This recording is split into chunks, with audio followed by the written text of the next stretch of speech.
Hear ye, hear ye, hear ye. All parties having anything to do before the Honorable Beverly Cannoni, the Justice of the Superior Court, now sitting in Dedham within and for the Commonwealth.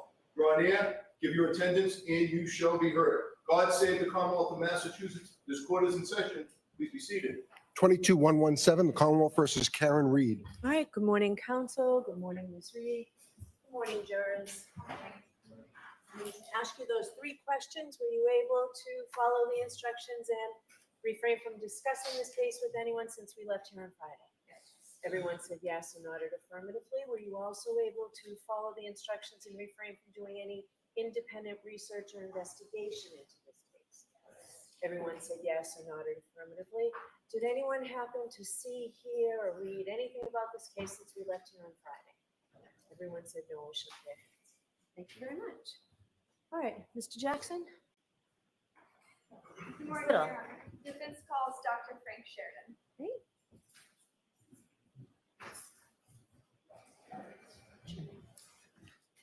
From the voir dire. Those are exhibits from the voir dire.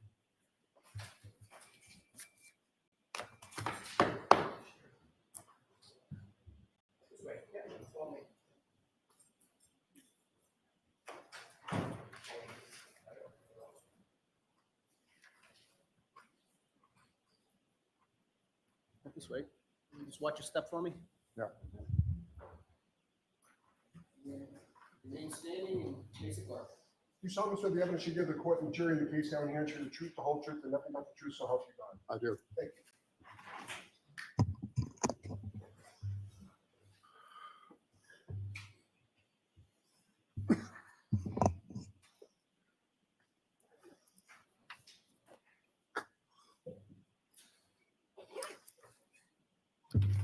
Good morning, doctor.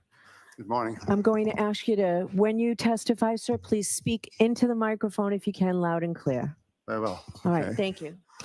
Is it working? It should be. All right, thank you. All right, Ms. Little.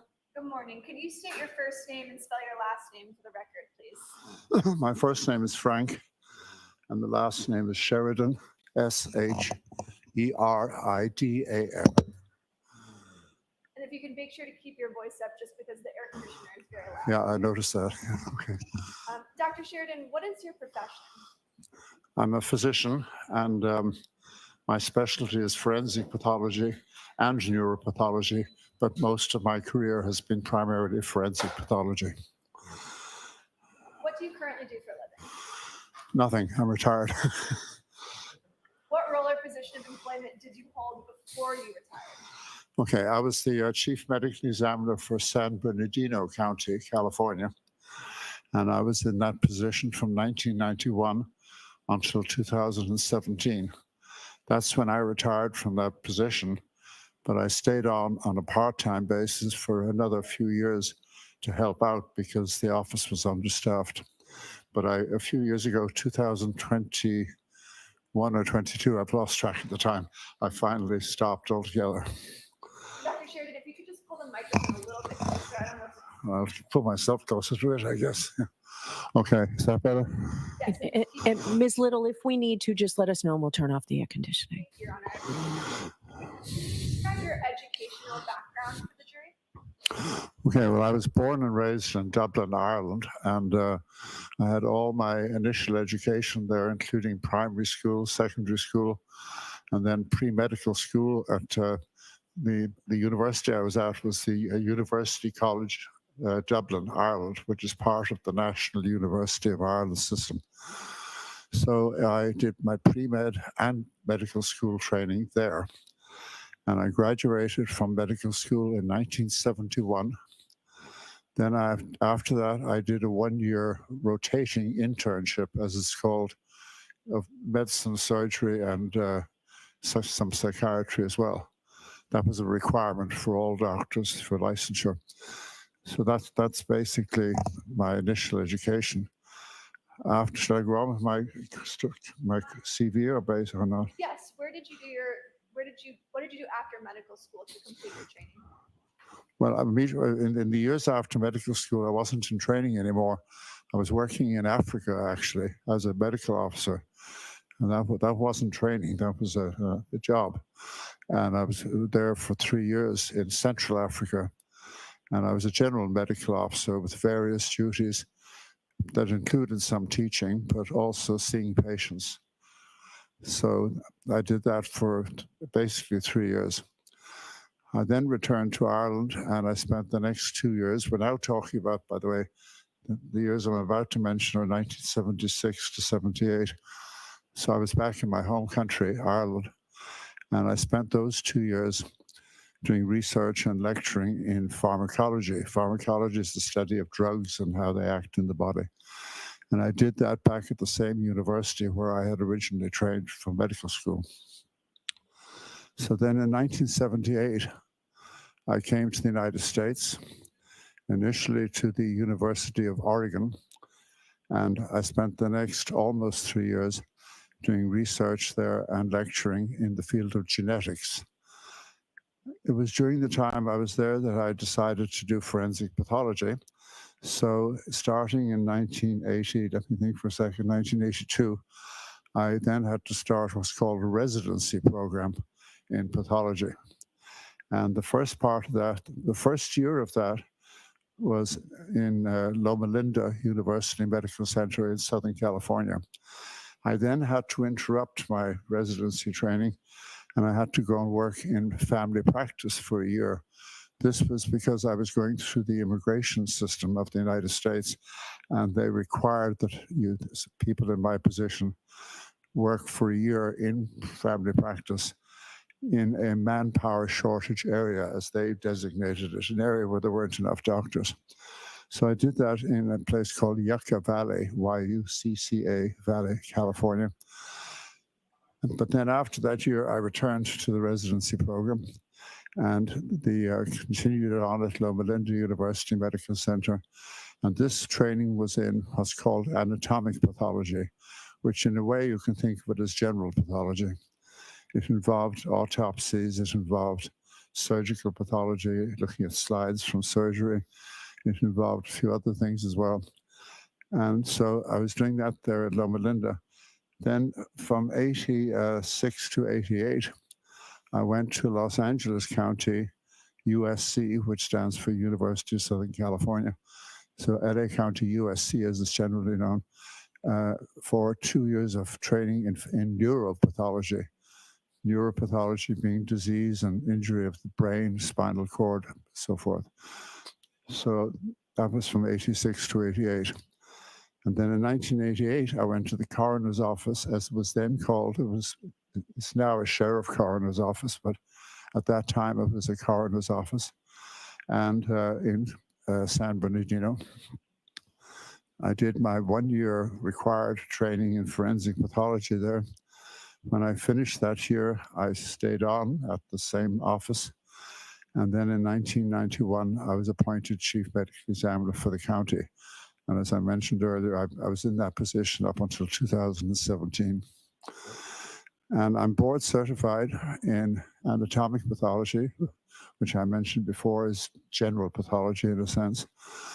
Also neuropathology, as I mentioned about the brain and spinal cord primarily. And then finally, forensic pathology. In other words, Dr. Sheridan, you're triple board certified, is that correct? I am, yes. Mm-hmm. And that's in anatomic pathology, neuropathology, and forensic pathology. That's correct, yes. Can you describe any relevant teaching positions that you've held? Yes. Just keep your voice up. I'm sorry, it's hard to hear back here. Okay, I'm sorry. Yes, I still do some teaching, actually. First of all, I'm on the staff of Loma Linda University Medical Center, the place where I did my initial training. And I give lectures on a regular basis there to the pathology residents, like I used to be myself. And in addition to that, for a long time, for about 20 years actually, up until COVID, I was also giving annual, well, no, actually twice a year, courses on forensics at the University of California, Riverside Extension, as it's called. And I did that for, as I said, essentially 20 years, I think. But that stopped with COVID. So I haven't been doing that since the beginning of COVID epidemic. I've also given annual lectures, or not lectures, but courses, 3-day courses, to the California Criminalistic Institute, which is part of the forensic system in California. And then, in addition to that, I was associated with another university for a while, but that sort of gradually elapsed. And that's basically it. I give occasional lectures at, well, actually, at least once a year at various other places, just individual lectures. I'm a visiting lecturer, in other words, and at community colleges and even high schools, actually. And then I forgot to mention one more thing. For 2 years, I was a visiting professor at a university in China, in what's called Hangzhou, I don't know if I pronounced it correctly even to this day, but Hangzhou, Hanzhou, whatever, HOU. It's a big city in China anyway, somewhere.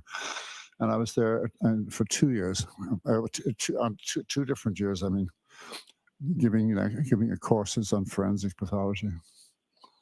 And Dr. Sheridan, are you a member of any academic or professional societies? Of societies? Yes, I've been a member, although I've let it lapse recently intentionally, but I've been a member of the National Association of Medical Examiners for many years. I'm also a member of the American Academy for the Advancement of Science, and also the American Forensic Institute, or the AAFS, American Academy of Forensic Science. I'm also a member of that. And have you authored any peer-reviewed articles or publications in the areas of forensic pathology or neuropathology? Yes, but not recently. When I was working, it was too busy to publish. But yes, I did author a few papers earlier on in my career. One of which it wasn't really neuropathology, but it was urology more than, well, it was actually neuropharmacology. And then I did author another paper on that was related to my forensic pathology work on organ donation, organ and tissue donation for transplantation. Those are the two main ones, but there were a couple of other lesser papers.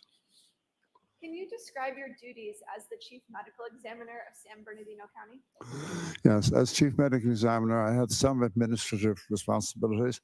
Fortunately, not too many, because there were other people to do it. But most of my responsibility there was supervising the medical part of the coroner's office. In other words, the autopsy section. And I was supervising other pathologists, but I was also working full-time doing autopsies myself. So I spent most of my time actually performing autopsies. But I did have, as I said, administrative roles and the role of supervising colleagues. And of course, as a medical examiner, as a forensic pathologist, I frequently had to testify in court, rather like I'm doing now. So that was another part of my duty. And during the course of your professional experience, approximately how many autopsies do you believe you've conducted? It's between 12 and 13,000. I think it's closer to 13,000. And have you qualified as an expert in the areas of forensic pathology, neuropathology, and anatomic? In courts, yes. Yes, well over 400 times. How many was that? Over 400.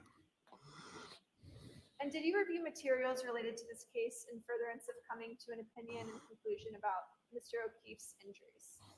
Yes, I did. I reviewed quite a lot of materials. What did you review? Okay, I reviewed the autopsy report on this case. Along with that, there was the neuropathology report, which was separate. There was a toxicology report. There were autopsy photographs. These were all of primary importance to me, all these things. Then I also reviewed the complaint in this case, outlining, in other words, the basic details of the case. I reviewed photographs taken at the scene of death of Mr. O'Keefe, photographs of the vehicle that was allegedly involved in his death, photographs of the decedent himself before the autopsy, while he was at the hospital, at Good Samaritan Hospital. Then there was also some videos of the scene of death.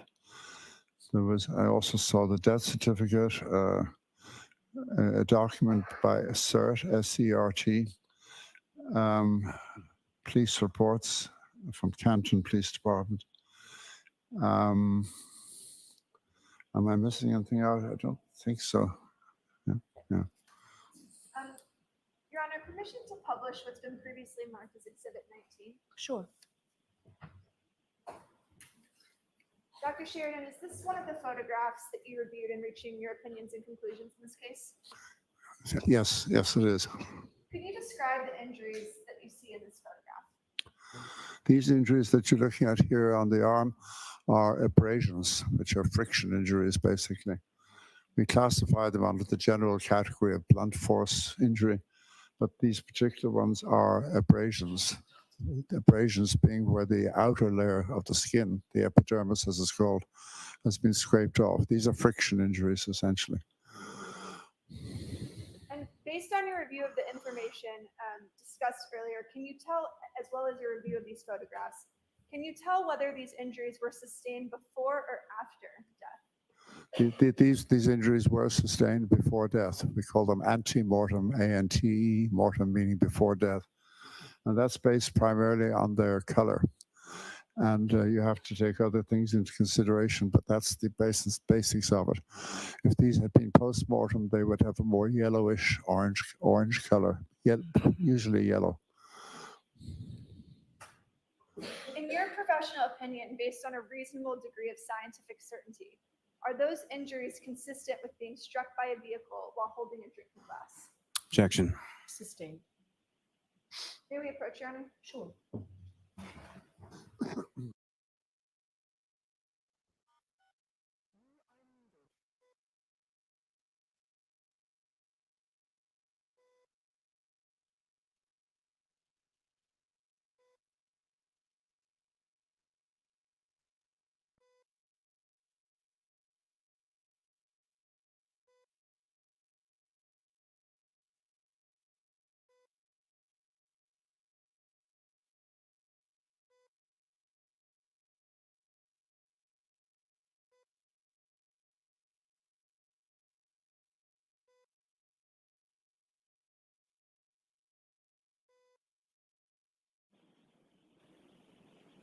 I'm going to take this opportunity to ask you again to keep your voice up, please, sir. I'm doing my best.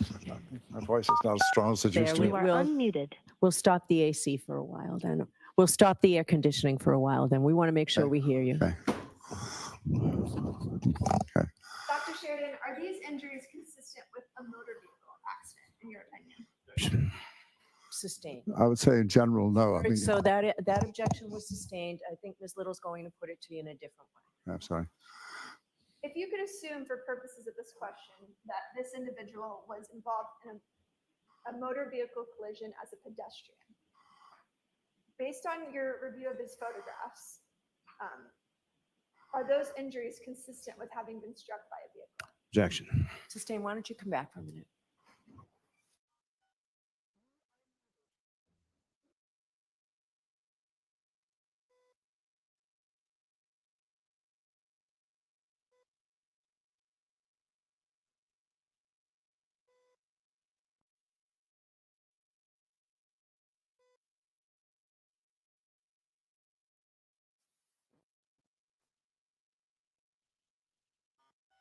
You are unmuted.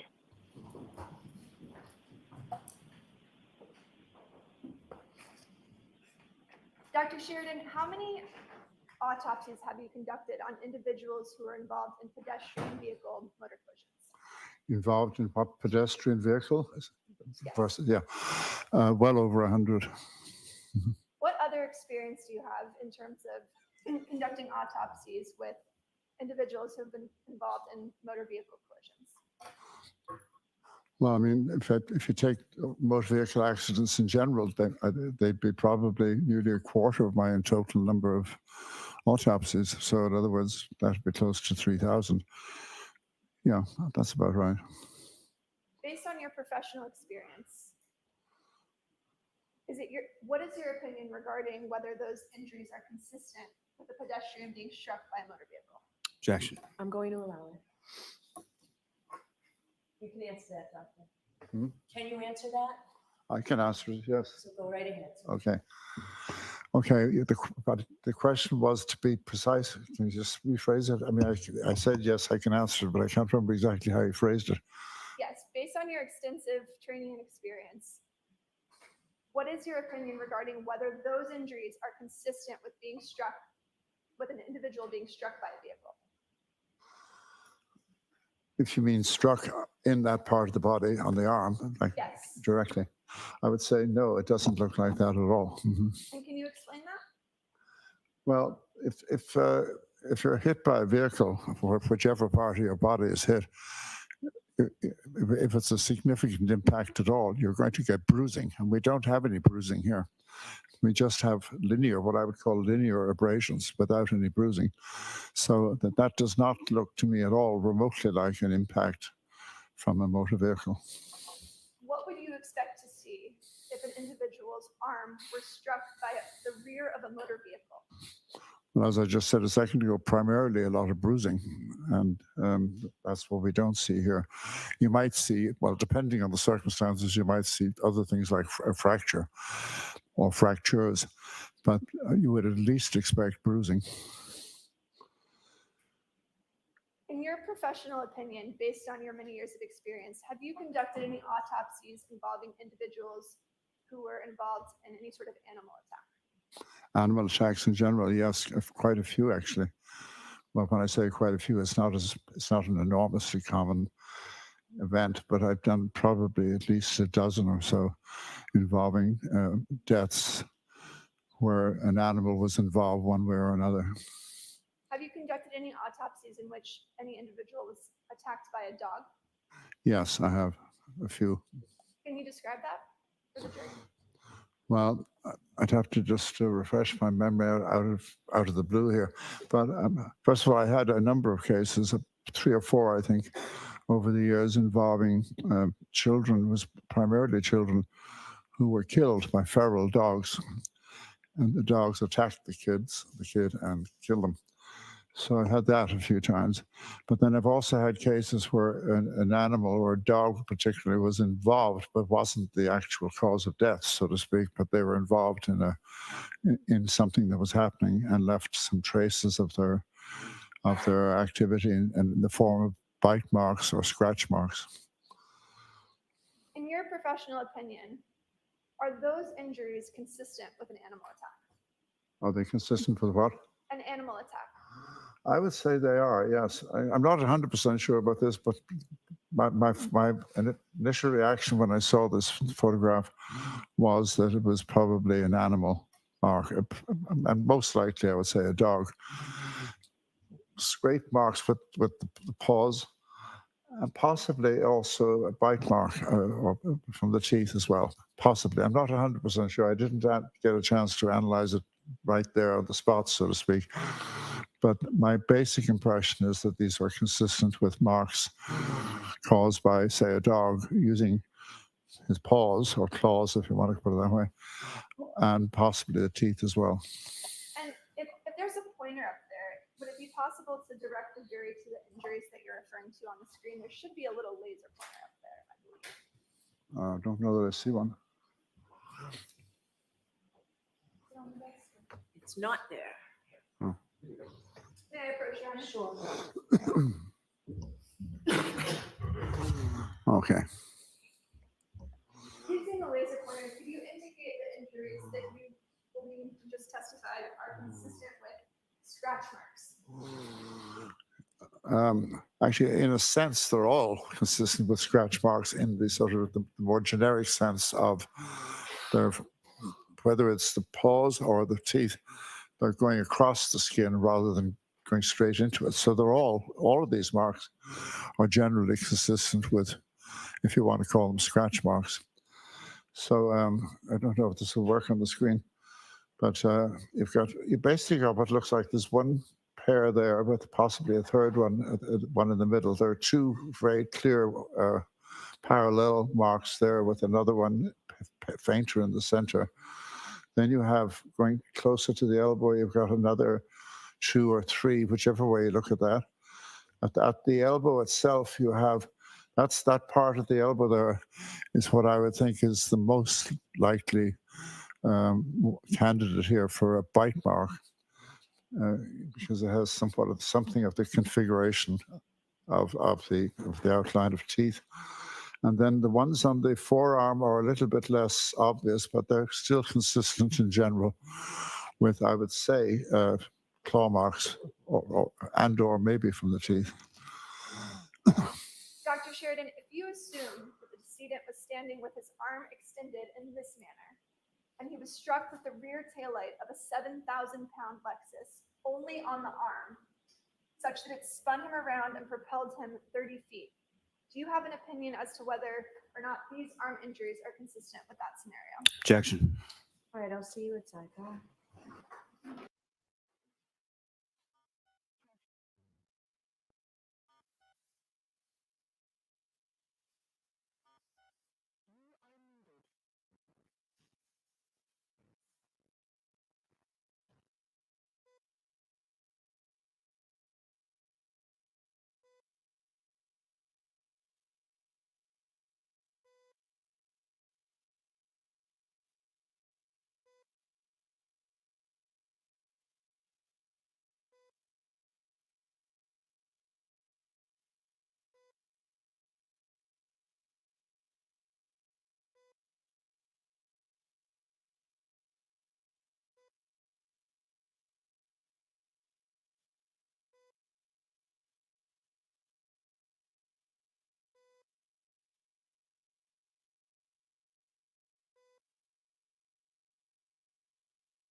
All rise for the court, please.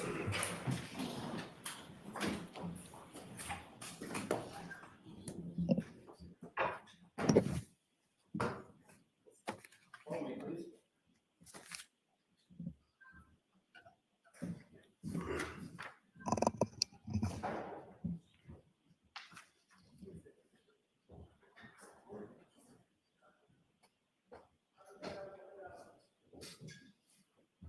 Yes, sir.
Claudia, you can bring it. So Please be seated. I'll see counsel.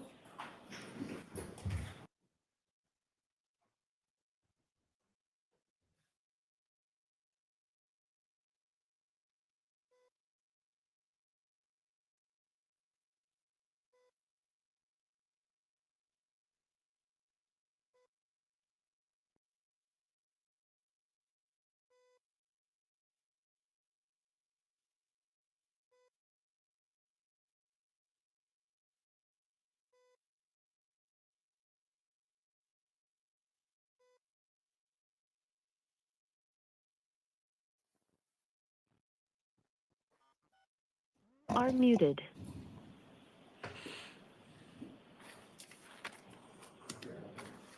Jimmy, I'll look at this.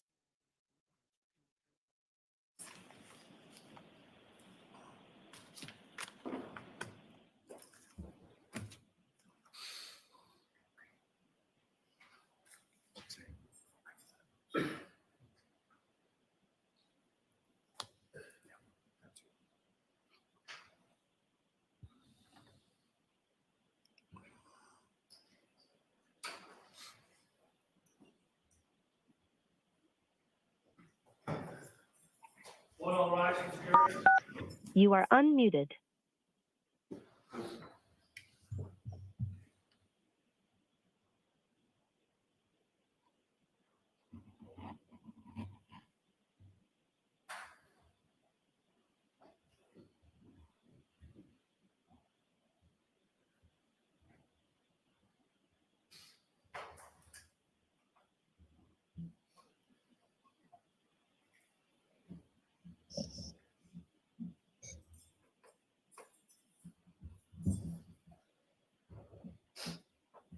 Go ahead, Ms. Ash, you may be seated.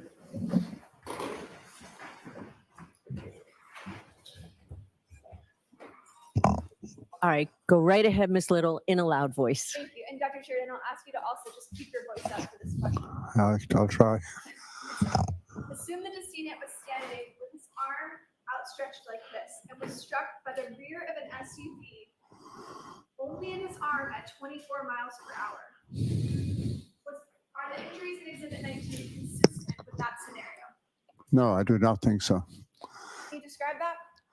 Well, as I think I've already mentioned before, one thing that's not there that should be there, given that idea, that scenario, is there should be bruising, at least bruising, if not perhaps even more than that, but bruising for sure. Secondly, the appearance of these injuries, their pattern, if you want to just call it that, the way they're distributed doesn't seem to fit the idea of the rear of a vehicle being the impacting object. And at 24 miles per hour, would you expect to see fractures or breaks in the arm? You could do. There'd be other factors involved as to it would depend on a lot of things, but it's possible, yeah. I'd like to direct your attention to the injury that Mr. O'Keefe sustained to his head. Do you recall that injury? To the head? To the head. Yes, yes. Mm-hmm. Can you describe that injury for the jury? Well, there were a few minor injuries on the face, but the major injury, and indeed the main cause of death, was an impact to the back of the head, slightly to the right of the midline of the back of the head, and where there was a laceration. A laceration is another type of blunt force trauma, but this is a laceration is where the skin is actually opened up or it's split, so you get bleeding from a laceration. So there was a laceration, as I said, in the back of the scalp, in what's called the occipital area, and beneath that, when the skin was moved away as part of the autopsy, there was extensive bruising, hemorrhage, in other words, in the scalp at that same point. There was a fracture that started at that point in the skull, but traveled all the way forward to the frontal areas of the skull. So you have the impact.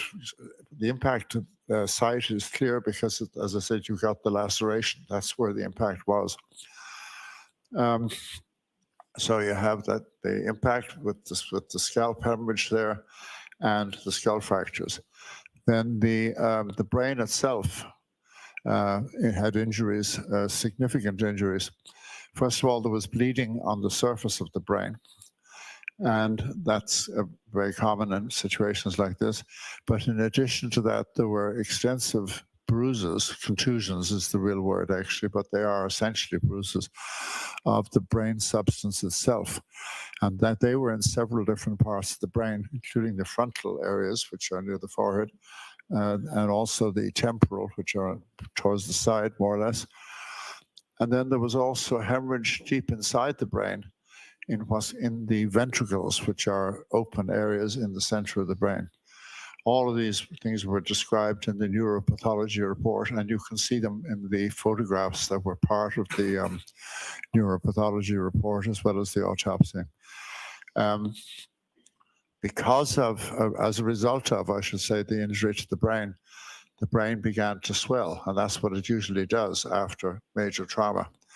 And as a result of the swelling, you had what's called herniation, where the brain, if you want to think of it this way, the brain is trying to expand, but it can't because the skull is around it. So it begins to put pressure, pushing, especially downwards towards the top of the spinal cord. And eventually, as happened in this case, it's quite clear from the photographs, the brain herniated downwards, the brainstem particularly herniated downwards, and this would have been the final straw, so to speak. That's what would lead to respiratory failure and death. So this was a fatal injury for certain. And what impact would that type of injury have had on the individual after sustaining it? You know, once this injury occurred, once this impact occurred, Mr. O'Keefe would have been unconscious. He would still be capable of breathing for a while until that brain swelling took over and pushed the brainstem down. But he would immediately from the point of impact, he would have been unconscious for sure. Would he have been able to stand up, move, or walk? No, he would have been unconscious completely. Do you have any opinion regarding whether that injury is consistent with having been struck on the ground on dirt or grass? I'm sorry, you didn't quite get the question. I'll rephrase it. That was a poorly worded question. Is that injury consistent with striking dirt or grass? Like, for example, falling onto grass? Yes. No, I don't think so.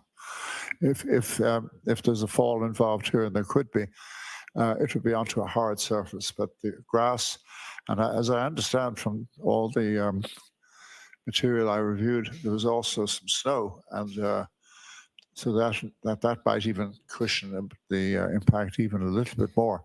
But even without the snow, grass is basically too soft for somebody falling and hitting their head on it to get the injuries I've just described. In addition to focusing on the injuries that were present, what significance do you place on the absence of injuries in conducting an autopsy? What significance do I put on what? In addition to focusing on the injuries that are present, what significance do you place on the absence of injuries when conducting an autopsy? Well, as you put it there, it's a rather general question, but I mean, when you're doing an autopsy, you obviously want to see what is there and what's not, and everything can be relevant, including absent things. Now, in this particular case, there are a number of features of things that are absent that are important. I've already alluded to one, and that is on the arm. If that was an impact from a vehicle, I would expect bruising. But do you want me to continue? Yes. Yeah. But if Mr. O'Keefe was struck with, it depends obviously what part of the body is theoretically involved. But if a vehicle hits you, whether it's the back of the vehicle or the front, you're going to have, and as long as it's not going extremely slowly, if it's going at any speed at all, any significant speed, it's going to cause at least bruising. And that in this particular case, one of the things that struck me was that there was a distinct absence of bruising on the torso. There was the chest, abdomen, hips, whatever. And also, In most cases that I've ever been involved in where a pedestrian was hit by a vehicle, there are injuries on the legs, including fractures, which are very common on the legs. So the absence of all of these things in this case, I think, is important. Have you conducted autopsies involving individuals who were involved in fights or altercations? Yes, many, many times. Approximately how many? Gosh, I have no idea, and it's but a lot. I mean, I've done. I said earlier that between well over 12, maybe 13,000 total autopsies. Of those, I'm only giving you estimates here, but over 1,000 would have been homicides. Of those, probably maybe a fifth, or about 200, would have involved blunt force trauma instead of, for example, a firearm or something like that. And in those cases, and of course, yeah, okay, so all of those and other cases involving sharp force, homicides involving sharp force may have evidence of a struggle as well. So it's in the hundreds, yeah.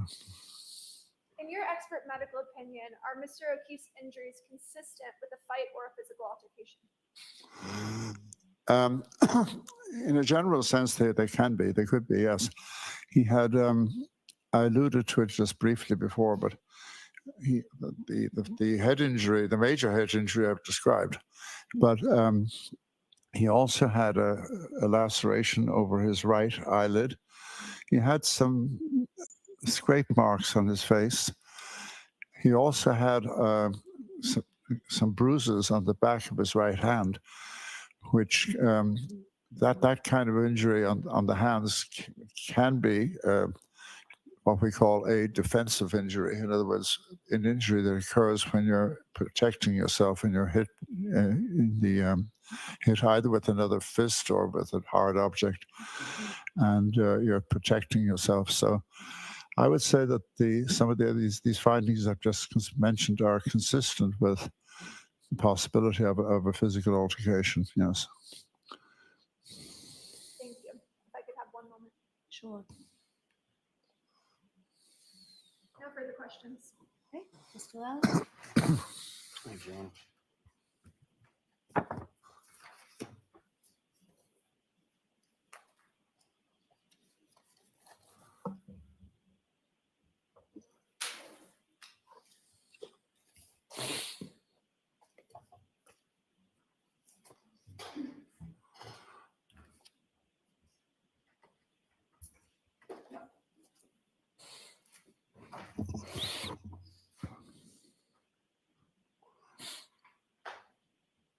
Good morning, Doctor. Good morning. Injuries that you were just testifying about with regard to Mr. O'Keefe, they were on his right knee, his right arm, as well as the back right side of his head. Is that correct? Yes, I forgot to mention the knee, but yes, there were injuries in those places, yes. And understandable, but this isn't an autopsy you performed yourself, correct? I did not perform myself, no. You never saw the body. You're looking at photographs and reports, correct? Yeah, I'm going by the photographs and the autopsy report, yes. And contained within the materials that you reviewed, did you ever look at Mr. O'Keefe's medical records from the Good Samaritan? Look at whose medical records, Mr. O'Keefe's? Yes. I looked at the medical records from Good Samaritan Hospital where he was pronounced dead, yes. Okay, so you did look at those as well? I did look at those, yeah. I thought I mentioned it earlier. Maybe I forgot. Now,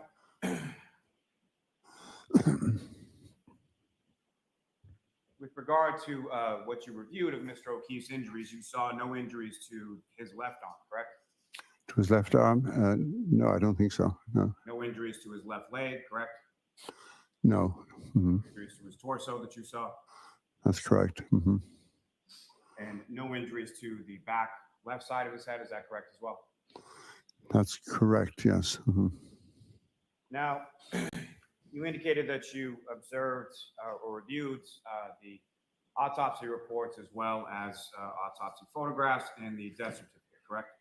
I did, yes. Mhm. Now, do you agree with Dr. Scortibello's determination as to the cause of death being multiple blunt force type injuries in conjunction with hypothermia? I do agree with her, yes. Mhm. And you reviewed also the neuropathology report by Dr. Stonebridge? I did, yes. Mhm. And do you agree or concur with the findings of Dr. Stonebridge contained within that report? Yes, there were photographs taken during the neuropathology examination, which were independent confirmation for me of the things described in the report. Yes. Now, with regard to autopsies that you performed in the past, well, let me ask you this first. As far as the injuries that you observed in the photographs to Mr. O'Keefe's right arm, they were not the cause of Mr. O'Keefe's death, correct? No, they were not. Mhm. With regard to autopsies that you performed in the past, in regard to there being some sort of animal involved, as you were testifying before, is it normal to see just injuries related to an animal attack on just one portion of one piece of body?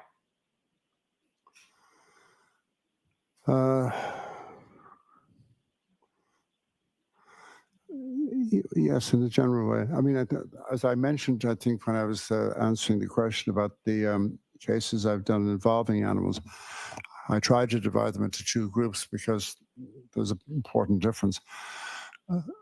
Some of those cases were cases where the animals were responsible for the death itself. As I said, a bunch of feral dogs in one case, particularly that I remember. Another was a case where it wasn't a whole bunch of them, but there were two dogs, large dogs, and they killed the victims' children. So those individuals had multiple injuries, including deep bite marks that were fatal, particularly in the neck area. But they also had, and I'm stretching my memory a bit because it's a while since I did these cases, but I do have a general recollection that in in those cases, I should say, in addition to the fatal injuries, there were also some non-fatal sort of things like paw marks. And I can't remember the distribution though on the body. Can you remember as far as whether or not these injuries that you observed and not taking the child fatalities with the dogs mauled? I'm presuming that those involved injuries to significant and extensive parts of the body. Is that correct? Yeah, those are the ones where the animals caused the death, yes. Mm-hmm. So in the other instances that you were talking about, do you recall even whether or not those injuries that you observed were ante-mortem or post-mortem?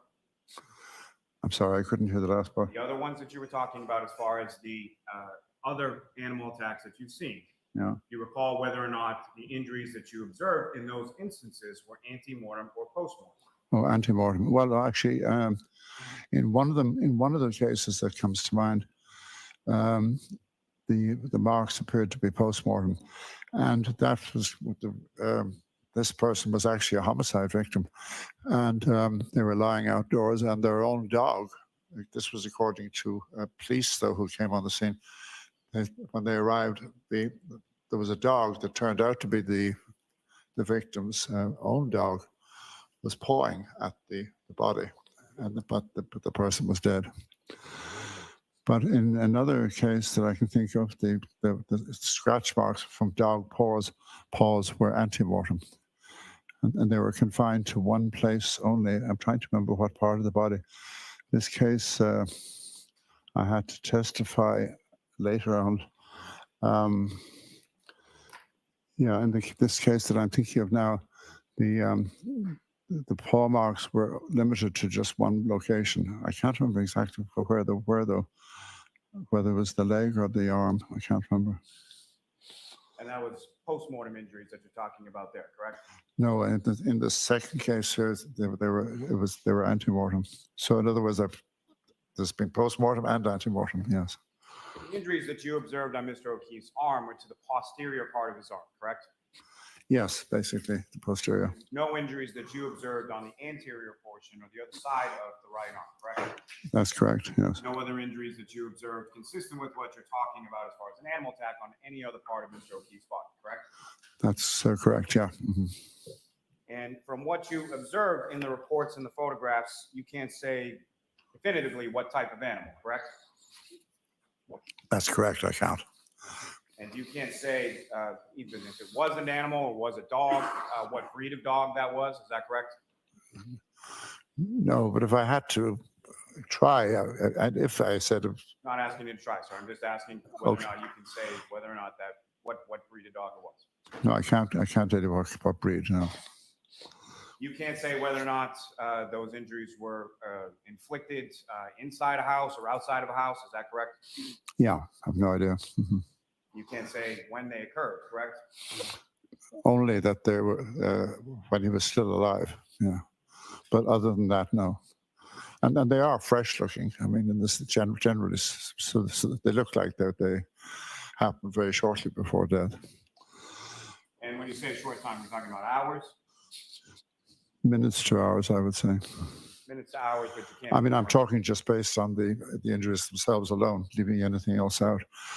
You can't time injuries as exactly as you might think from CSI or one of these television programs, but they are generally fresh for sure. And but just looking at those on their own, I would have to say minutes to hours, yes. Now, at some point, were you given or did you review any files from a lab at the University of California, Davis? I'm not sure in relation to what.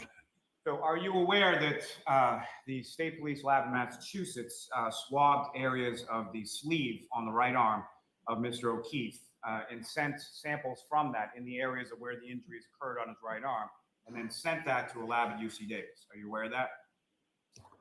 I'm not sure that I remember that, no. And so you're equally unaware then that when that was tested, there was no canine DNA found from any of those swabbings in the area where the injuries that you're describing as scratch marks or bite marks occurred.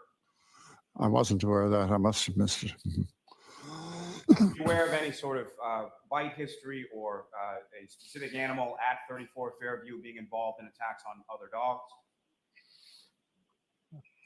I'm sorry, I don't think I understood that question. Were you aware that there was a dog that resided at 34 Fairview Road? Am I aware that there was a dog there? Yes. I was informed there was, yes. Were you also informed that that dog, months later, after January of 2022, was involved in an incident in which it attacked another dog, humans intervened, and one of the humans was bitten? No, I didn't know that. Were you aware that there were photographs of an actual bite mark from that actual dog months after January 29th? Were you shown any of that? No, I don't believe I was.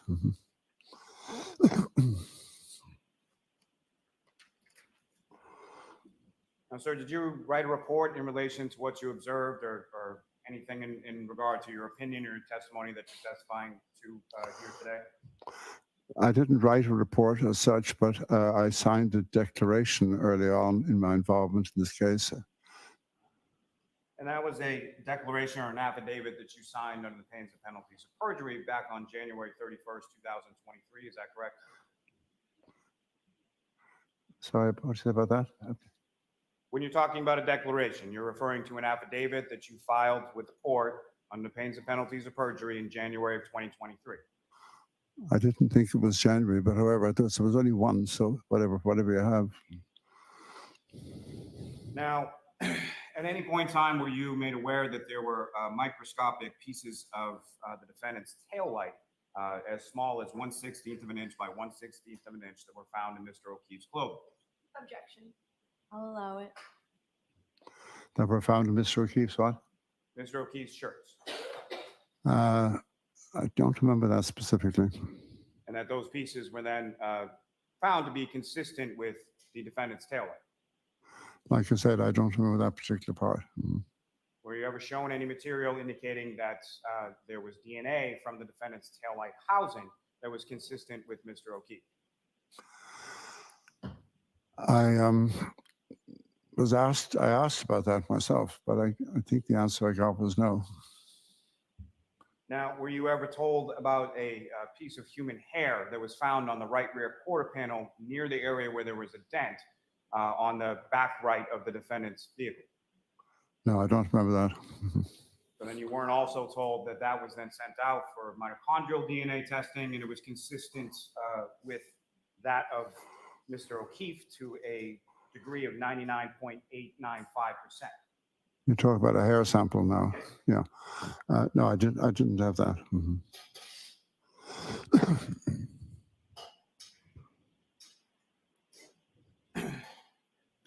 Now, doctor, would you agree that in blunt impact injuries, the characteristics of a blunt object can then be transferred to the victim in the form of pattern abrasions that match the characteristics of that blunt object?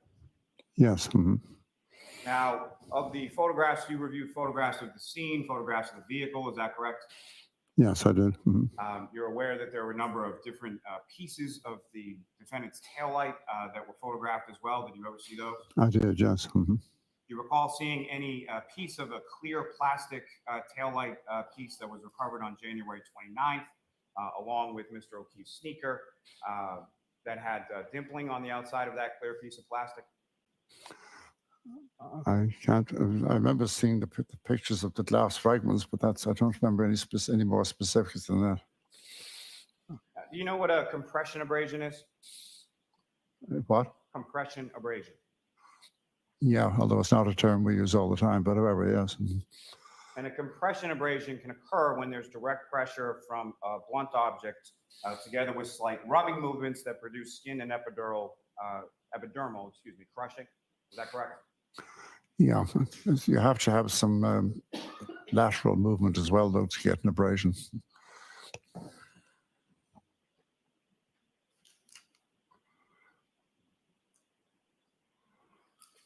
Now, when you were talking about prior autopsies that you've done involving pedestrian collisions, is it fair to say that most of those pedestrian collisions that you were doing autopsies on involved pedestrians being struck by the front of the vehicle? Yeah, mostly the front. Mhm. So mostly it's a pedestrian sort of crossing the street or standing in the street who's then struck by the front of the vehicle, correct? Yeah, I think they were all. I have actually done a couple of cases where children were hit by the back of a reversing vehicle. This was in the days before they had the rear videos on cars that they have now. But so those cases were impacts against the back of the vehicle. But most pedestrian cases, yeah, are, as you say, they're the front of the vehicle hitting the person. And just briefly on that, as far as the defendant's vehicle itself, are you aware that there were rear backup cameras and a 360-degree overhead view from the back of her vehicle? I remember reading that, yes. Mhm. Now, understanding what you're talking about as far as a rear vehicle pedestrian collision, is that typically sort of the where on the vehicle? Let me ask you this first. When you are doing an autopsy in relation to a pedestrian collision, much of the information that you're gaining about that is what you receive from the investigating agency, whether it's the police or something like that, correct? It varies a lot from one case to another. Sometimes you get or virtually no information about the accident, because some of these cases I've done, some of them were witnessed, some weren't. Let's put it that way. Yeah. So when they weren't witnessed, and when the person was just found later or sometime afterwards, you wouldn't have necessarily any. The vehicle would typically not be there. These would be hit and run type situations. And so in those cases, you wouldn't have all that kind of information. So it varies. It varies. And understanding that it varies, but primarily what I'm saying is whatever information as far as the body comes in and you're going to conduct an autopsy, there would be some information from law enforcement or witness statements or something as to what type of death this is, as far as gunshot wound, stabbing, pedestrian collision, something like that. Yeah, absolutely. But like I said, in those unwitnessed cases of pedestrians, I might be given the information that it's probably a pedestrian fatality from a car. And when it comes to pedestrian collisions, and most of which that you've seen are, again, from the front of the vehicle striking a pedestrian on the roadway, is that correct? Yeah. Mm-hmm. And are you familiar with what role sort of the center of mass of that person versus the center of mass of where they're struck plays in reference to their injuries? Yeah, it could be that can have a big effect on how the body reacts to the impact. So most of the time when you're talking about sort of lower extremity injuries or pelvic fractures or things like that, that's in a frontal collision with the pedestrian, correct? Most of them were, yeah. I mean, the ones that involved being backed over when they were children. I can't remember the exact distribution of their injuries, except the vehicle went right over them. I do remember that. But anyway, the answer to your question, maybe I'm wandering in my mind. So can you ask me again? I think you've answered it. So my next question, sir, is when it comes to the rear end collisions, primarily being children, you would agree with me that they have a lower center of mass than a 6'1", 200 something. Oh yeah, yeah. Yes. And so as far as them being run over, they're going to get struck. They're probably going to fall to the ground, and then the vehicle is going to go over, correct? That's right, yeah. And so how many autopsies have you conducted in regard to pedestrian collisions where they've been sideswiped by the back of the vehicle? I can't remember. Can you remember any? Not off the top of my head, no. And so if someone is struck by the right rear portion of a vehicle and then projected away from the vehicle based on speed, based on force, based on whatever, would you then expect to see those same type of pelvic fractures or lower extremity injuries that you talked about with a frontal collision? Well, it depends on the exact position of the victim at the moment of impact. And of course, it could be a lot of different things. They could be, the victim could be facing the vehicle, they could be sideways on, they could have their back. But you're going to see bruising somewhere in that area, in one of those areas, either on the back, the side, whatever, or the front. I would expect to see bruising, significant bruising. But as you testified earlier on direct, it's sort of dependent or variable depending on how the victim pedestrian interacted with the vehicle. Isn't that correct? Yes, but I'd expect bruising for sure. I mean, whether you get fractures and so forth will depend on, or for that matter, internal injuries, depends on a variety of factors, but you're going to get bruising for sure. Now, you did see bruising on Mr. O'Keefe's right hand, correct? Yes, a small bruising. It looked like 2, possibly 3, almost confluent or close together bruises. Were you aware from the materials that you reviewed that Mr. O'Keefe was last seen sort of on video exiting from a bar at about 12:11 a.m. holding a cocktail glass in his right hand? I vaguely remember that, yes. Were you also aware that there were pieces of a cocktail glass with Mr. O'Keefe's DNA on it that were found right in the general vicinity of where his body was found? That I don't remember.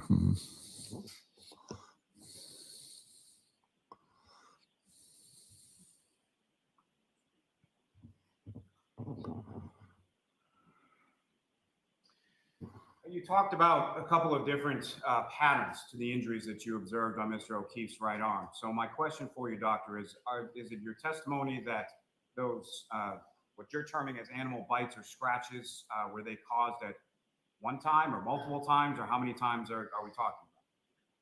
You mean on different occasions? As far as in, there are multiple abrasions, as you've termed them, and you're attributing them to an animal attack, correct?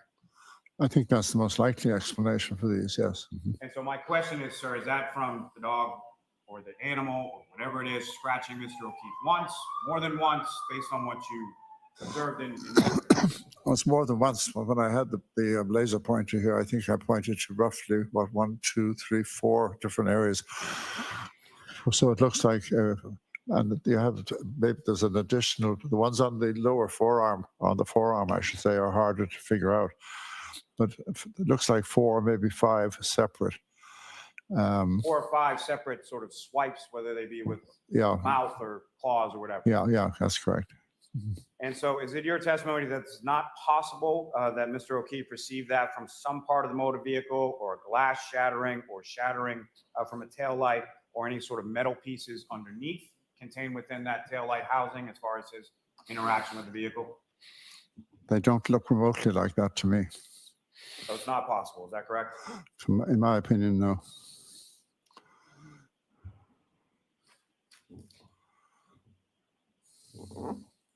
You were asked about some questions with regard to the surface of the ground as far as dirt or grass.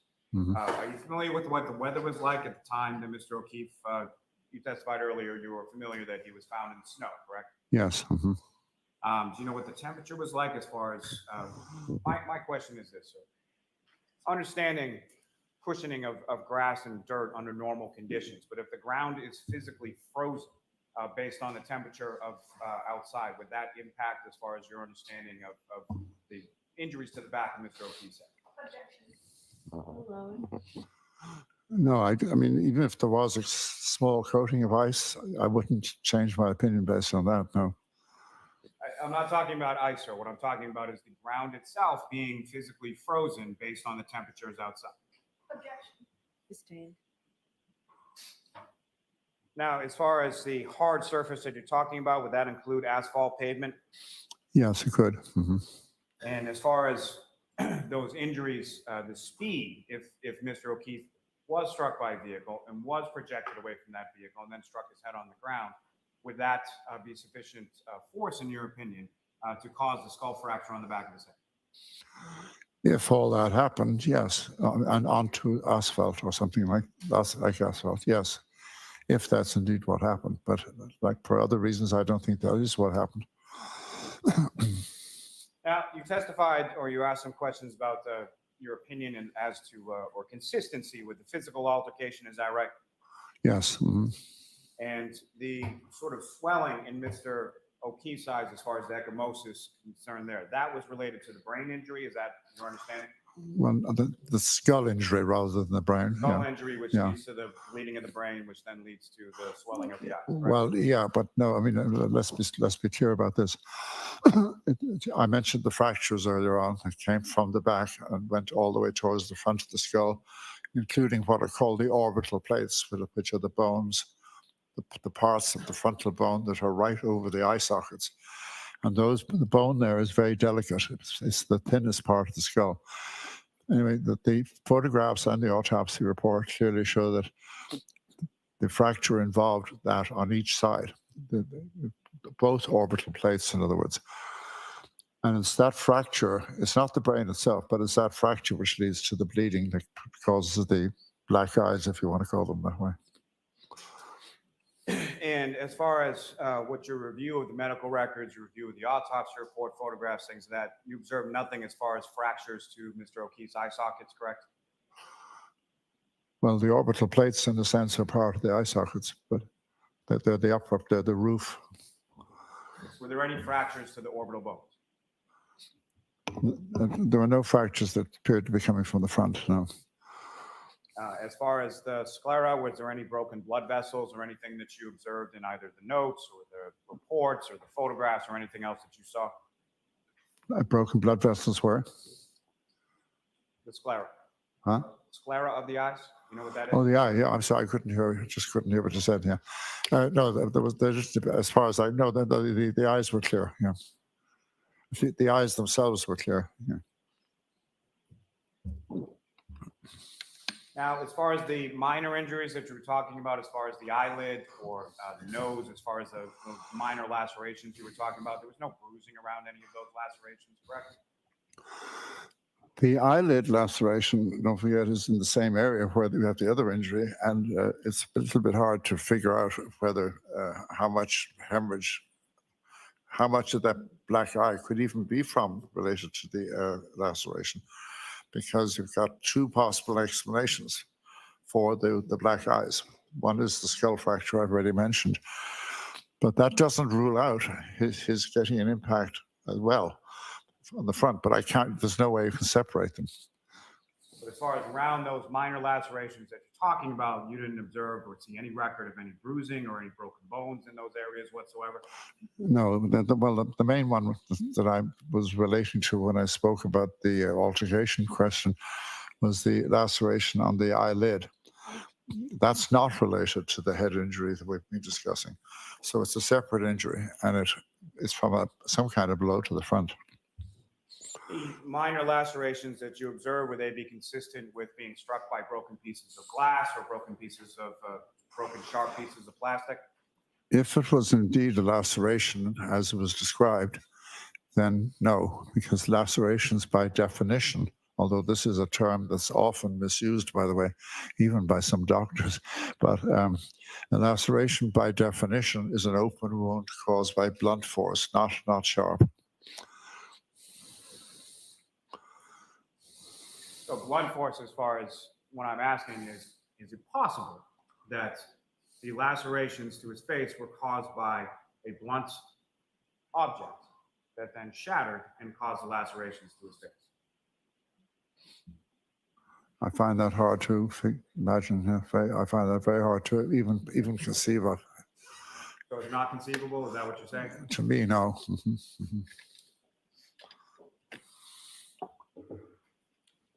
And from your review of whatever reports and medical records and everything else, what, if anything, did you see, or did you see anything that had to do with an animal being present on scene, or an animal being near Mr. O'Keefe's body, or Mr. O'Keefe being inside the house? I don't know. I mean, but I heard there was an animal somewhere around the place, a dog. I think you mentioned the dog earlier. So somewhere around the place, but no evidence that you've seen that animal interacted with Mr. O'Keefe in any way?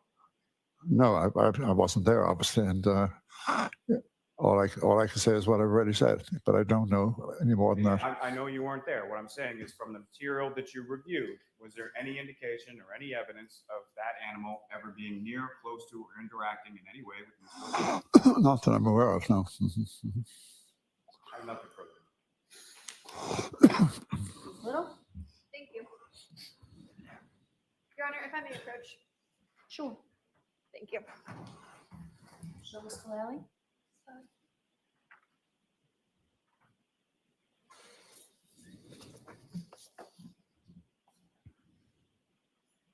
Dr. Sheridan, if you could just take a look at that photograph. Do you recognize that? Yes, I saw this photograph before. Could you describe that photograph to the jury? It shows the decedent's knees taken from the right side, but you can see both knees. Your Honor, permission to mark this and then publish it. Mark it, put it into evidence. Okay, is there any objection, Mr. Lally? No, Your Honor. Okay.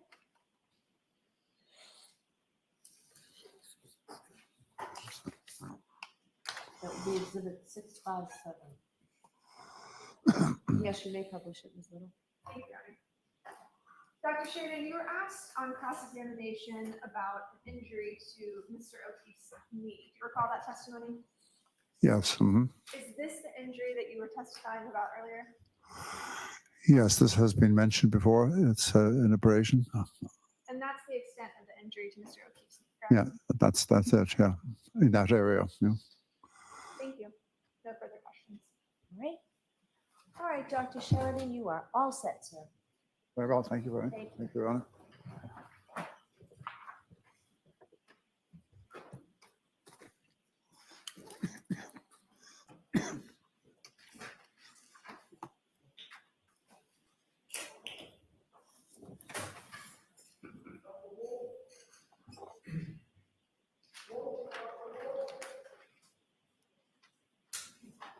Yes, sir.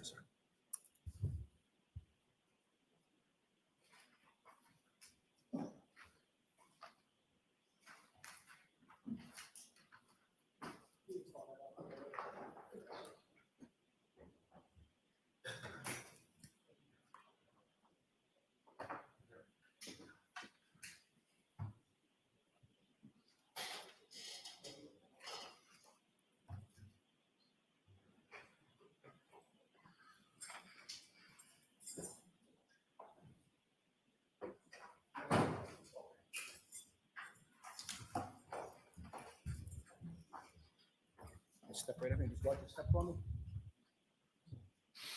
Me, say in the face. You solemnly swear the evidence given to the court and jury in the case now and hearing should be the truth, the whole truth, and nothing but the truth, so help you God. Yes.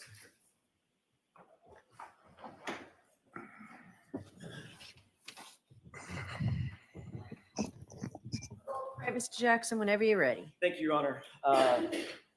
Doctor, could you state your full name and spell your last name for us, please? Daniel Michael Wolfe, last name spelled W-O-L-F-E. Dr. Wolf, what do you do for a living? I am the Director of Accident Reconstruction at a company known as ARCA, A-R-C-C-A. And what is ARCA exactly? So ARCA is a forensic engineering consulting firm. We have a variety of disciplines that include human factors, biomechanics, crashworthiness, accident reconstruction, just to name a few. Based on your title, it sounds like you're the director of the entire accident reconstruction format for ARCA, correct? That is correct. What sort of contracts does ARCA routinely engage in? So we do a lot of work in civil litigation. So we work with insurance carriers, law firms, but we also consult with and do projects with the federal government as well as the National Hockey League on player safety. So we're involved in a number of research projects as well.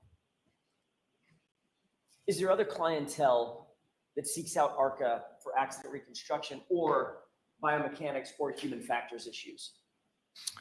In terms of beyond the parties that I just listed? You mentioned the U.S. Department of Defense. Yes, the military, yes, the Army. Tell me a little bit about the work that you've done for the Department of Defense. Well, that was before my time, but I'm aware of projects that dealt with working on vehicles that were over in the Middle East, where they basically designed energy absorbing seats because there was injuries when the vehicles were going over IEDs. Is ARCA known both nationally and internationally? Or is it recognized as a leader in accident reconstruction issues? Yes. As the director of accident reconstruction at ARCA, do you specialize in both accident reconstruction and the human factors that are associated with such reconstruction where necessary? Yes. Can you give me a synopsis of the professional discipline of what is accident reconstruction? I think a simple definition in my mind would be the application of physics, engineering science, and mathematics to collision events. I always like to think of it as if you open up a puzzle box and you dump the pieces out and you've got a bunch of pieces and you're trying to piece together the evidence to see how everything fits to get a clear picture. And what is the application of human factors to that process?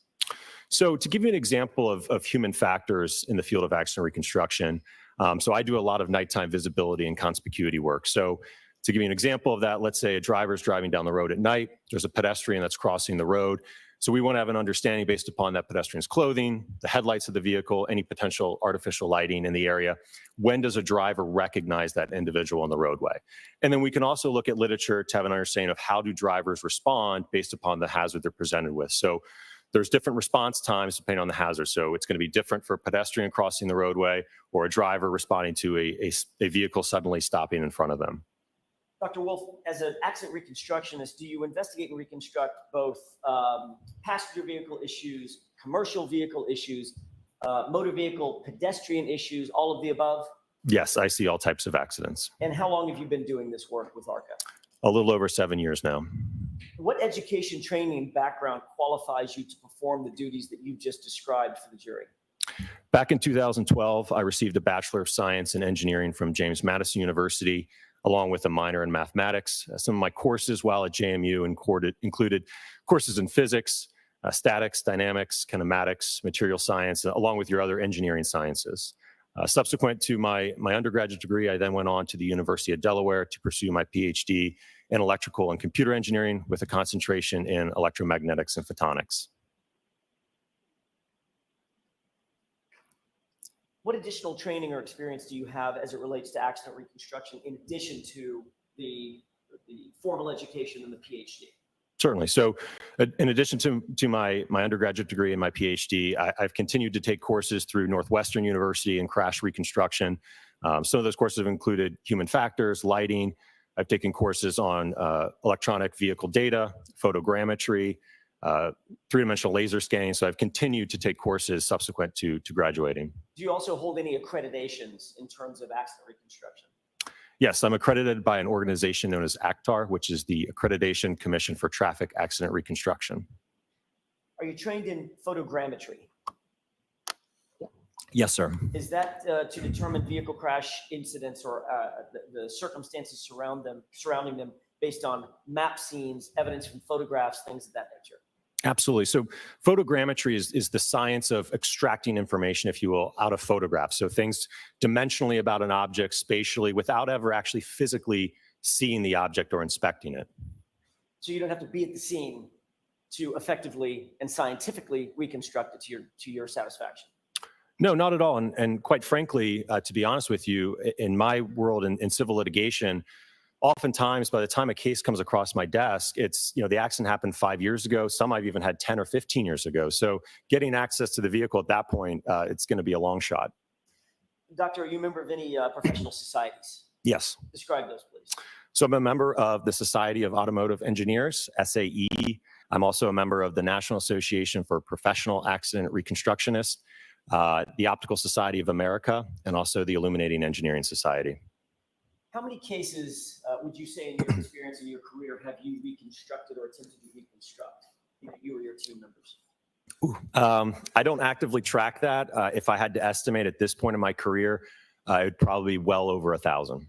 And how many of those 1,000, I know you'd have a number specific, but how many of those 1,000 would you say involved pedestrians as well? Several hundred. As I mentioned earlier, a great, excuse me, a great deal of my work is in the field of lighting and visibility. So there's a direct correlation between time of day and pedestrian incidents. We see a rise in the evening and night hours just due to drivers having a difficult ability to try to perceive and recognize individuals. So I certainly see a lot of pedestrian collisions in my casework. You've done testing or research as it relates to the kinematics and the interaction between pedestrians and vehicles. Absolutely. So we do a number of tests at ARCA to look at the interaction between pedestrians and vehicles.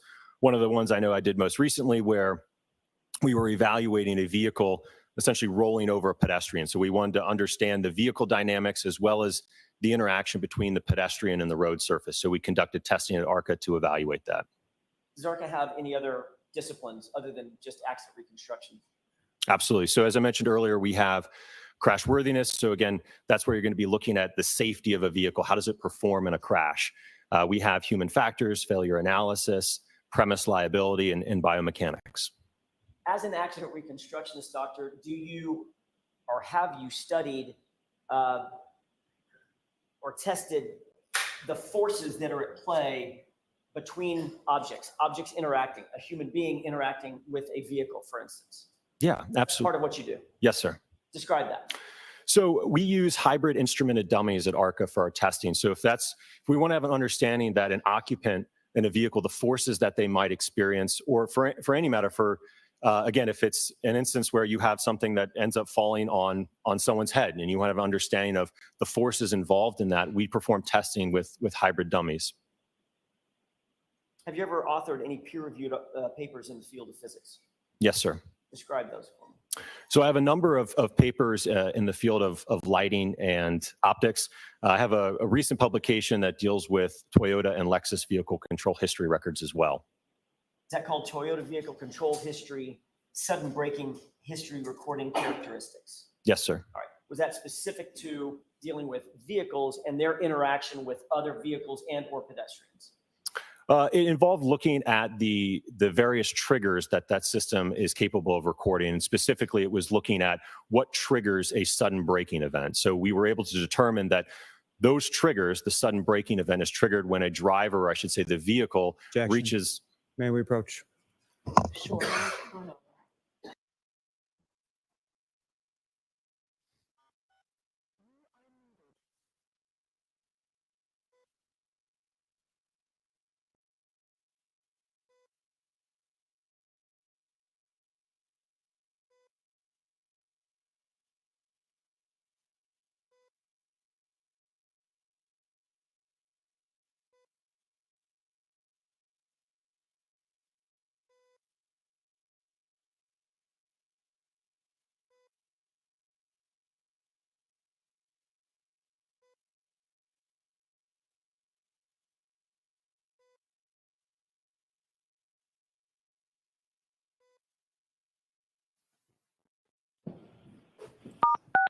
You are unmuted.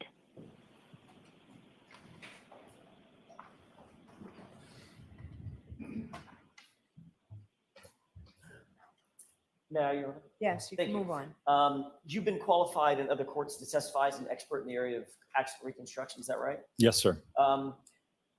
You were not hired by the defense in this case, correct? That is correct. At the time you did your expert review, Dr. Wolf, and your consultation, you and I had never met. That's correct. You did not know who I was. I did not. You had never met Ms. Little. No. Mr. Unetti. No, Matter of fact, you'd never heard of this case. that's correct. You were hired by another agency not connected in any way to the defense. Is that right? Correct. And not connected in any way to the Commonwealth. Is that right? Correct. So your analysis and your conclusions and your opinions are completely independent of the defense and the Commonwealth in this case. Is that right? Objection. Sustained. Mr. Jackson, you can ask it differently. When you did your analysis and conclusions, well, let me ask it this way. You finalized your report, you and your team, correct? Correct. That report is contained in a multi-page document that was submitted following your analysis and your opinions and conclusions, right? Correct. The defense didn't have anything to do with that, correct?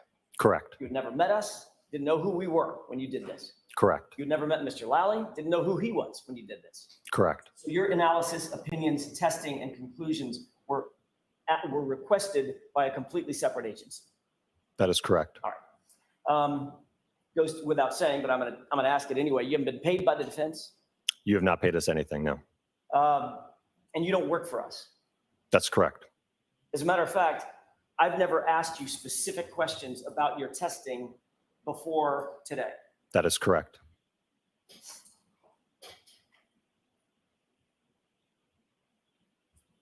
Your work product, the report that you provided, was provided both to the defense as well as the Commonwealth. Is that right? That's my understanding, yes. And you were equally available to both sides. In terms of them reaching out? Correct. Yes. And I called you ultimately after receiving your report, asked if you'd join us and testify, correct? That is correct. All right.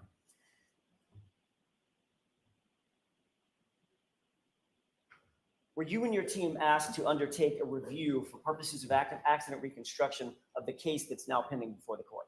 Yes, sir. Was your team asked to do this by the agency that ultimately retained you, not us? That's correct. Who at ARCA was assigned to the team who would ultimately undertake this job of accident reconstruction? It was myself, Dr. Andrew Rentschler, and Scott Klein. What was Dr. Rentschler's role in this case as it's distinguished from your role in the case? Certainly. So Dr. Rentschler is a biomechanical engineer, and ultimately he assessed whether or not there was a mechanism for the injuries of Mr. John O'Keefe. And what was your focus? If he's talking about the injuries to Mr. O'Keefe, what was your focus in your reconstruction and your analysis? I would simply say it was looking more at the damage to the vehicle. Okay, so in terms of your team and the responsibilities of each of the team members, you were more focused on the damage to the SUV. Dr. Rentschler was more focused on the injuries suffered by Mr. O'Keefe, correct? I think that's a fair characterization, although with the caveat that we worked together as a team. So we weren't isolated kind of in those areas, not speaking to each other. We certainly worked together on the analysis. Understood. Were you provided or did you review certain materials in furtherance of your consultation in this matter? Yes. What were you provided? We were provided photographs of the incident location. We were provided photographs of the Lexus. There were a couple of incident reports that we received. I could look at my report for the full list, but those So are the ones. You can go ahead and do that, Doctor. Do you have the report with you? Yes, sir. I have a copy of it. Is this faster? Sure. If you. May I? Sure.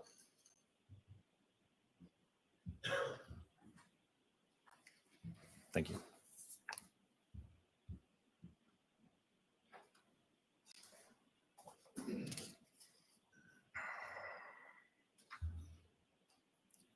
How many categories of materials were you provided? Provided, it would be approximately 10. Could you list those off for the jurors, please? It would be the Norfolk SPDU homicide death report, the Commonwealth of Massachusetts Department of State Police crime scene report, OCME dispatch removal report, photographs of the incident location, videos of the incident location, photographs of the 2021 Lexus LX 570, photographs of recovered evidence, crash data retrieval report from the 2021 Lexus 570, report of autopsy, and autopsy photographs. Based on these data that you were provided, were you able to satisfactorily, to your mind, satisfactorily engage in the consultation that you were hired to do Yes. and come up with some opinions and conclusions based on scientific certainty? Yes. Did you review scene photographs of the alleged incident? Yes, sir. What information were you able to glean or gather from your review of the photographs, from the scene specifically? So from those photographs, I was able to identify there was fragments of transparent red, clear plastic. There also appeared to be pieces of chrome and black plastic. I also observed what appeared to be glass fragments along with a black drinking straw. Did you also review some videos? Yes. That was out at the scene, maybe a leaf blower? Correct. It appeared to be daytime, yes. Okay. What did you note about the photography at the scene of the items that were being photographed? Well, I think one thing that comes to mind is it was a little bit difficult to follow the evidence, so to speak. So typically, when I go out and do an inspection, especially of a fresh incident, let's say I've got a debris field or I've got tire marks, what I like to do is kind of step into the scene, if you will, where you take global perspective shots and then you step into a specific piece of evidence so that you can, at a later point in time, identify where that evidence is. I noted that in a lot of these photographs, I didn't see a whole lot of that stepping in. It was essentially just zoomed right into where that evidence is, but not really having a great understanding of where was it relative to all of the other evidence. Or when it got there? Correct. Based on your review of all the materials that you described for the court, did you get an understanding of what the Commonwealth's theory of the case is, specifically that Mr. O'Keefe was struck by the Lexus SUV? Objection. Sustained. Did you come to understand that the allegations before the court were that Mr. O'Keefe was struck by the vehicle? Objection. Sustained. Ask it differently, Mr. Jackson. Did you perform an accident reconstruction specifically focused on determining whether or not damage to the Lexus was consistent with hitting Mr. O'Keefe?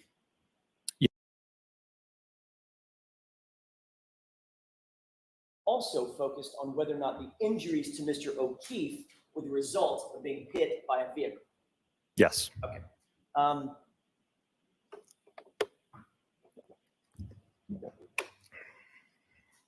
During your analysis, did you note the damage to the vehicle? Yes, sir. Describe that, please. So the primary damage was to the right taillight. It appeared to be fractured with the majority of the lens cover, so that clear and red plastic covering missing from it. In addition to that, if you're looking at the back of the vehicle, to the left of that, in the area above there's also another tail lamp assembly on the lift gate. So above that assembly, there was a small dent along with some paint chips on the bumper, more so on the wraparound section as it kind of curves around to the right side of the vehicle.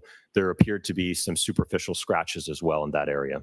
Was there any other damage or deformation that you were able to glean from your review, the photogrammetry, damage to the Lexus, the bumpers, the panels, the quarter panel, the sheet metal, anything like that? No, the rest was remarkably intact. Is it common in vehicle pedestrian collisions that there is some sort of bumper displacement and or sheet metal deformation that's concomitant to that? Absolutely. Assuming a pedestrian is positioned in a normal upright position, you certainly would expect to see damage to the bumper.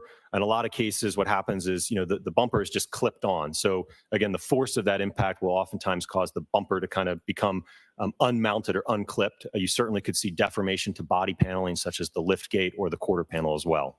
Is that especially true at higher speeds, meaning above 15 miles per hour or so? Oh, absolutely, yes. Was there any apparent damage to the Lexus that appeared consistent with any kind of pedestrian interaction that you saw? No, it was really confined to just the taillight, a very isolated portion of the vehicle. During your review and your investigation, did you note information concerning items that were supposedly found on the bumper? Yes. What was that? I believe it was noted there was 2 apparent glass fragments located on the top bumper cover. What's the significance of the presence of those items or the lack of materiality of those items in your view? Well, again, I think it's going back to the scene evidence. Again, we knew that there was glass fragments, what appeared to be from a drinking glass, at the scene of the alleged incident. Is there any glass consistent with the glass that was supposedly found on the bumper, in the taillight housing, the taillight mechanism, anything from the car, from the Lexus, that would account for that glass? Okay, I think I understand. So the taillight itself is not comprised of any glass. It is all plastic. So that damage, or I should say that glass on the top bumper cover could not have come from the right taillight. Now, based on your review of the information that was provided to you, did you undertake any testing of that vehicle? I'm sorry, any testing concerning the damage to the vehicle? Yes, sir. All right, can you describe what that testing was? So we performed, again, this is with Dr. Rentschler and I working together on this again. We performed projectile testing to the tail lamp with a drinking glass as well as a hybrid head form. Let's take those one at a time. How would you describe the drinking glass test? Certainly. So again, from our review of the evidence, we knew that we had an isolated portion of damage to Lexus confined to the taillight. So we know that we're dealing with potentially a small object that could have created that. Looking at, again, the evidence in terms of the scene photographs, we know that we have a damaged drinking glass at the scene in the vicinity of the fragments of the taillight. So the theory that Dr. Rentschler and I put forward is potentially an individual threw this drinking glass at the back of the Lexus, causing the taillight to fracture. I'm going to interrupt you right there. You and Dr. Rentschler formed that theory and wanted to test that theory, correct? Yes, You were not told that theory by the defense because you've never met us. correct. You were not told that theory by the Commonwealth. You've never met them, correct? Correct. Your theory was the product of simply having some facts extant in the data. You had a broken drinking glass, a broken taillight. Let's put them together and figure out if the drinking glass could be responsible for the taillight and vice versa. Absolutely, yes. And that was your determination of, well, we were given instructions to reconstruct this. Let's look at every single angle, correct? Absolutely. And I will note, as part of the engagement with the entity that retained us, we were asked not to do any outside research or investigation of the case. It was to be based solely on the evidence that we were provided. Okay. As a matter of fact, and importantly, while you were doing your testing, had you ever even heard of the Karen Reed case? No. So getting back to that testing, and I interrupted your flow, you were looking at whether or not the glass could have produced the damage to the rear taillight that you saw, correct? Correct. And what did you do in furtherance of making a determination about whether or not that was possible? Certainly. So myself and one of our lab technicians at ARCA, we designed and developed a pressurized air cannon. So it was capable of firing a projectile such as a drinking glass at the taillight. So it essentially, you can think of it kind of as a giant cannon, but it had a barrel, and then there was a valve that would open rapidly, and directly behind that was a pressurized vessel. And depending on the pressure, the PSI of that vessel, would determine essentially the speed at which that glass would be projected into the taillight. So you literally built a cannon? Yeah, it's pretty awesome. Pretty cool job. Tell me what the results of your testing was with this pneumatic cannon that would fire the drinking glass. Certainly. So we performed 2 different tests in terms of speeds. The target speeds were 30 and 40 miles per hour. Why was that? Well, so with consultation with Dr. Rentschler, he indicated that is a reasonable speed at which an adult male or an individual, for that matter, could throw a drinking glass at the taillight. Had anybody up to that point, told you any specific, let me see if I can rephrase that. Had anybody indicated that there was any evidence whatsoever that John O'Keefe had thrown a drinking glass at the taillight? No. Was this another example of you and Dr. Rentschler and your team just exploring sort of every possibility and working a little bit in the blind? Objection. Sustained. what was the reason that you decided, or you and your team decided, that you wanted to approximate how a grown man could throw a glass at a taillight? Well, I think we wanted to have an understanding is when a projectile such as a drinking glass interacted with the taillight, would we get damage on the test taillight that was consistent with that of the subject taillight? Understood. So based on your theory, were you able to approximate the damage on the taillight? Yes. Describe that for us.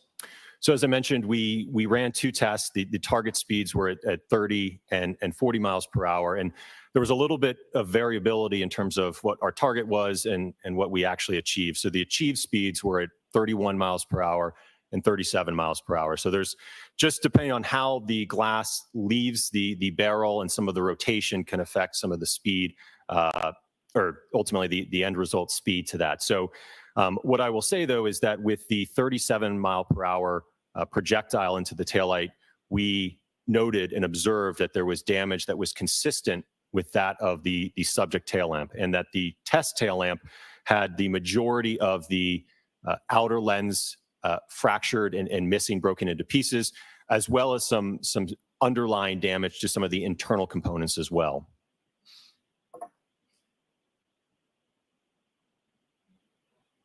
Are you saying, well, let me ask a different question. You were able to replicate the damage to the taillight using a pneumatic cannon firing a glass at 37 miles an hour directly at the taillight, correct? Correct. All right. And that would also shatter the glass too, correct? Correct. Did you do any testing about whether or not that damage to the taillight could be produced by a person simply holding a glass and being hit by the car driving in reverse? We didn't do any testing of that, and primarily because, again, if we're looking at the arm and its total length, right? We only have a narrow damage pattern, which on the taillight, if you think about where where it meets the lift gate into where it starts to wrap around to the side of the vehicle, that's only about 6.5 inches in width. All right. When you fired the glass into the taillight was static. In other words, it was not going to move. It was immovable at that point, correct? Correct. All right. So the glass is hurling through the air at 37 miles an hour and hits a static object that's resisting, and that smash is what produced ultimately the taillight damage that you were able to replicate. Is that right? Yes. If a person were holding in his hand the glass and the taillight were to hit that hand, the hand would not remain static, correct? Objection. Sustained. Ask it differently, Mr. Jackson. If the taillight were to make contact with a person holding a glass, would that replicate what you did in terms of you're firing a glass into the taillight? In other words, are they apples and apples? No, I don't think it would be the same. Okay. Why is that?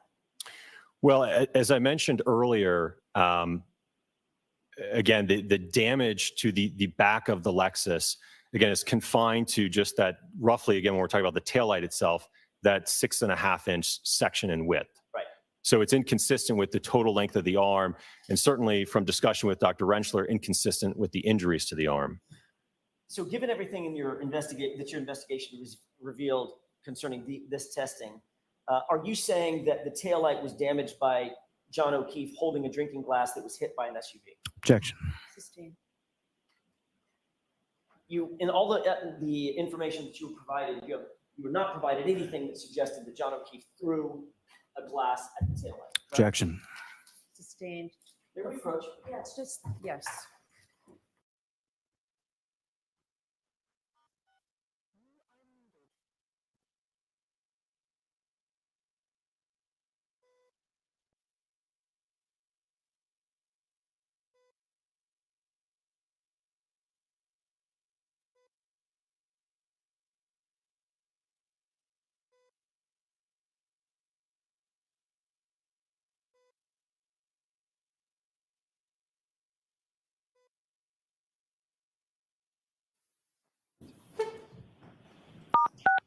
You are unmuted. May I? Yes. Thank you. What information, if any, were you provided that suggested that John O'Keefe threw a glass at the taillight? No information. What information, if any, were you provided that suggested that John O'Keefe may have had a pneumatic cannon with him that night? I'm not aware of any information regarding that. All right.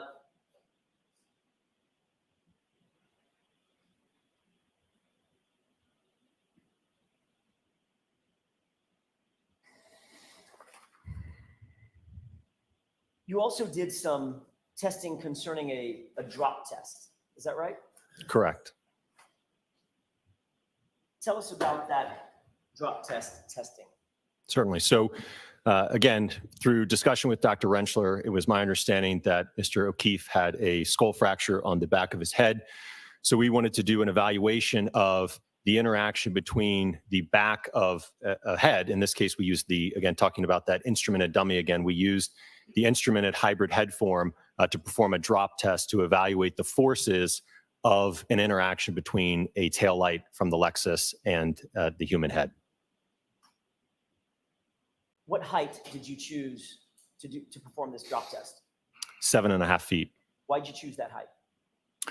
Well, if you calculate it through physics and the acceleration due to gravity, that would equate to an impact speed of 15 miles per hour at that height. And what was the significance of 15 miles per hour? Well, that was essentially kind of a starting point for us, if you will. So I will tell you that in reverse, 15 miles an hour is fast. I don't know if you've ever looked at your speedometer when you're pulling into your driveway, reversing into a parking stall. Most people probably don't go more than 5 miles an hour or so. So 15 miles an hour in reverse is fast, especially when we're talking about, it's my understanding it was nighttime. There was winter conditions, potentially wet or icy roads. So again, that speed is going to be what I would say on the high end for going in reverse. So also in addition to with respect to kind of just the nature of that speed, it's my understanding through discussion with Dr. Rentschler that at 15 miles an hour, you start to see significant injuries to the human body when it makes contact with a vehicle. And I think one last point is that we needed to pick a speed where, again, this is kind of just us brainstorming, where we would have damage to the taillight, right? It would fracture it, but it wouldn't completely obliterate it. So we knew if we chose a speed, for instance, of 40 miles an hour, we know we're going to completely essentially explode the taillight. But if we do, 1 mile an hour, we may not do anything to it, right? So we kind of had to pick a middle ground to again, cause damage to the taillight. What was your conclusion with following that testing? What was your conclusion with regard to whether or not it was consistent or inconsistent with the damage to the truck, the taillight was consistent or inconsistent with making contact with John O'Keefe's head at or above 15 miles an hour? So strictly speaking to a damage perspective, the 15 mile an hour interaction between the hybrid head form and the test tail lamp produced significantly more damage than that of the subject vehicle. So that indicates that, again, the damage on the subject tail light was less than that of the test tail light. So if I were to ask you whether or not there would be more or less damage to the taillight if you increase the speed to 24 miles an hour, what is your conclusion? Well, you're talking about significantly more kinetic energy. So if you just think about it from, again, a kinetic energy standpoint, kinetic energy is equal to 1/2 times the mass and the velocity squared. So if you're squaring that velocity and you're going from 15 up to 24 miles per hour, you're going to get a significant amount of more energy associated with that. Probably, I could pull up my calculator, but you're probably looking at 2.5 more times energy than the 15 mile an hour test. Which means 2.5 more times the damage to the taillight? Certainly. Which you did not see in your review of the materials, correct? Correct. So what is your opinion or conclusion as to whether or not the damage to the taillight was caused by striking John O'Keefe's head? From a damage standpoint, it was inconsistent. I want to shift gears back to the injuries that you saw concerning Mr. O'Keefe's arm, his right arm. During the course of your investigation, did you look at photographs and investigate the injuries to his right arm? Yes, sir. What's the width of the taillight, specifically from where it meets the lift gate on the to the left side. I'm sorry, to the side of the vehicle, the right side of the vehicle. To the right. So yeah, as I mentioned earlier, that is about 6.5 inches. It starts to wrap around to the right side. So really it's even though the taillight continues, it's not projecting out on the back end where it's again wrapping around. So in terms of the width that is facing the rear, if you will, it's about 6.5 inches. And you noted that there was a dent and some paint chips that you identified above the lift gate, correct? Correct. How far away from the right side of the vehicle were those scratches and that dent? Approximately 20 inches. What was the significance of that distance? Well, again, to go back to your question about, I think if somebody was holding a drinking glass, right, and their arm was extended to cause that damage, or if it's theorized that those dents and chips were from that. Again, the thing that sticks out to me is that you have essentially the Lexus taillight. So ask another question. What's the significance of whether or not there was damage between the dent and the tail light? In other words, that 20-inch area. Was it dented? Was it harmed in any way? So in terms of, again, if we're talking about, again, looking at the back of the vehicle and we go to kind of where that right tail lamp just meets the lift gate, as I mentioned, there's another lamp assembly on the lift gate itself. There's also a chrome trim piece above that, and then certainly the body paneling to the liftgate itself. And I think what stood out to me is that between that dent and the fractured taillight, there was no observable damage to that area, which I would have expected had an arm been positioned there.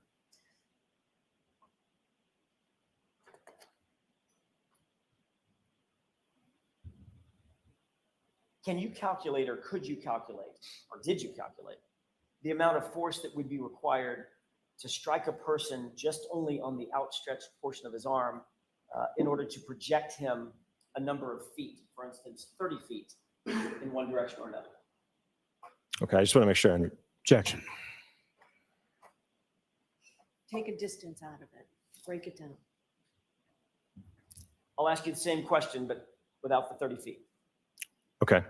Were you able to calculate, or could you calculate the force that would be required to strike a person on his outstretched arm hard enough to spin him around and project him a number of feet? If you're talking about only an interaction between the arm and the back of the vehicle, no, there wouldn't be any projection. Again, if you think about this, the arm weighs about, again, with Mr. O'Keefe would be about 11 pounds. So you still have, another 200 plus pounds being held down by gravity, and the force is only acting on the arm. So essentially the arm would be accelerated, but the whole body, because the center of mass is not being struck, would not be projected.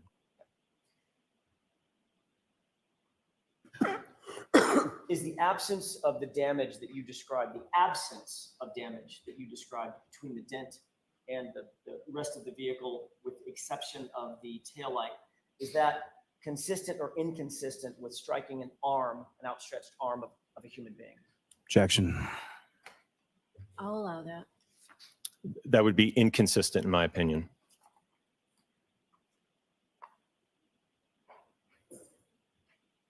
They have just a moment, Your Honor. Yes.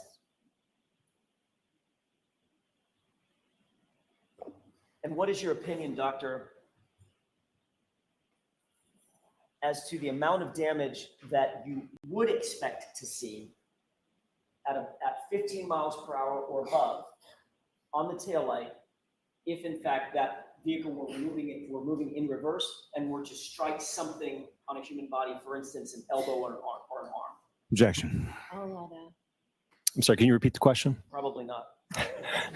Sorry. I'm trying. Physics, that's right.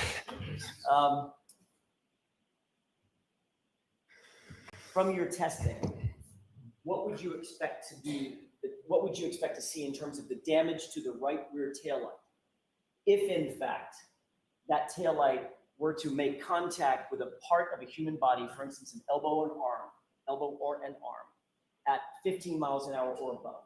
What would the level of damage be as compared to the damage that you actually saw?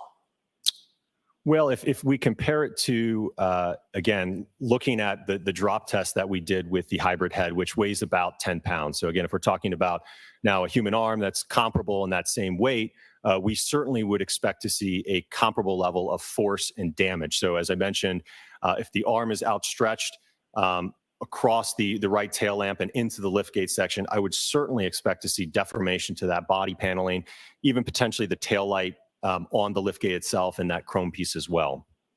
Based on the entirety of your investigation, your entire team's investigation, all the testing that you did, all the biomechanical testing and the engineering and the physics testing that you did, in your expert opinion, was that taillight damaged by striking John O'Keefe on the head? Objection. Sustained. In your opinion, was the taillight damaged by either striking Mr. O'Keefe on the head or the arm? Objection. Sustained. Any reproach? Yes. You are muted.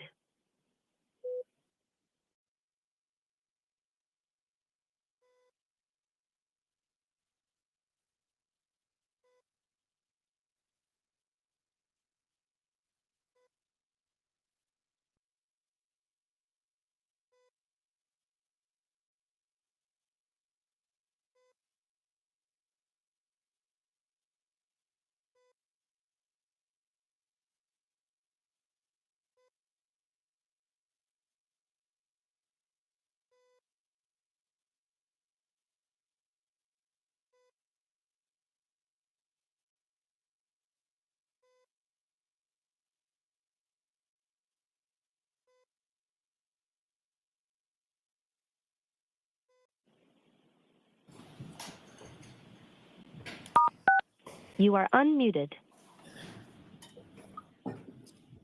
May I, Your Honor? Yes. Last question, Doctor. In your expert opinion, based on all your testing, is the damage to the taillight that you saw consistent with striking a human head? No. In your expert opinion, is the damage to the taillight consistent with striking a human arm? No. Thank you. That's all I have. All right, jurors, we will take our morning recess. All rise for the court, please. You are muted.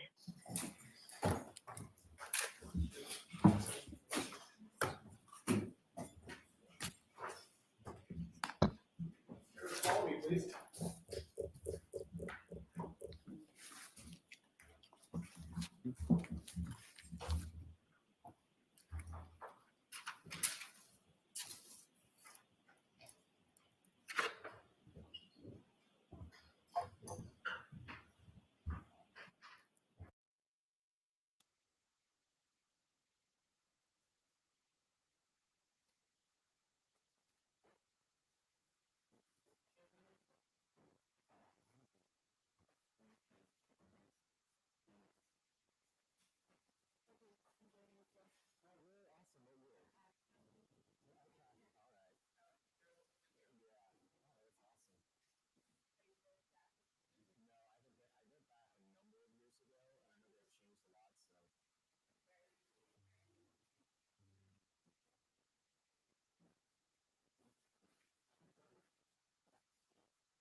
Please be seated, court is in session. Right, Ms. Delali, whenever you're ready.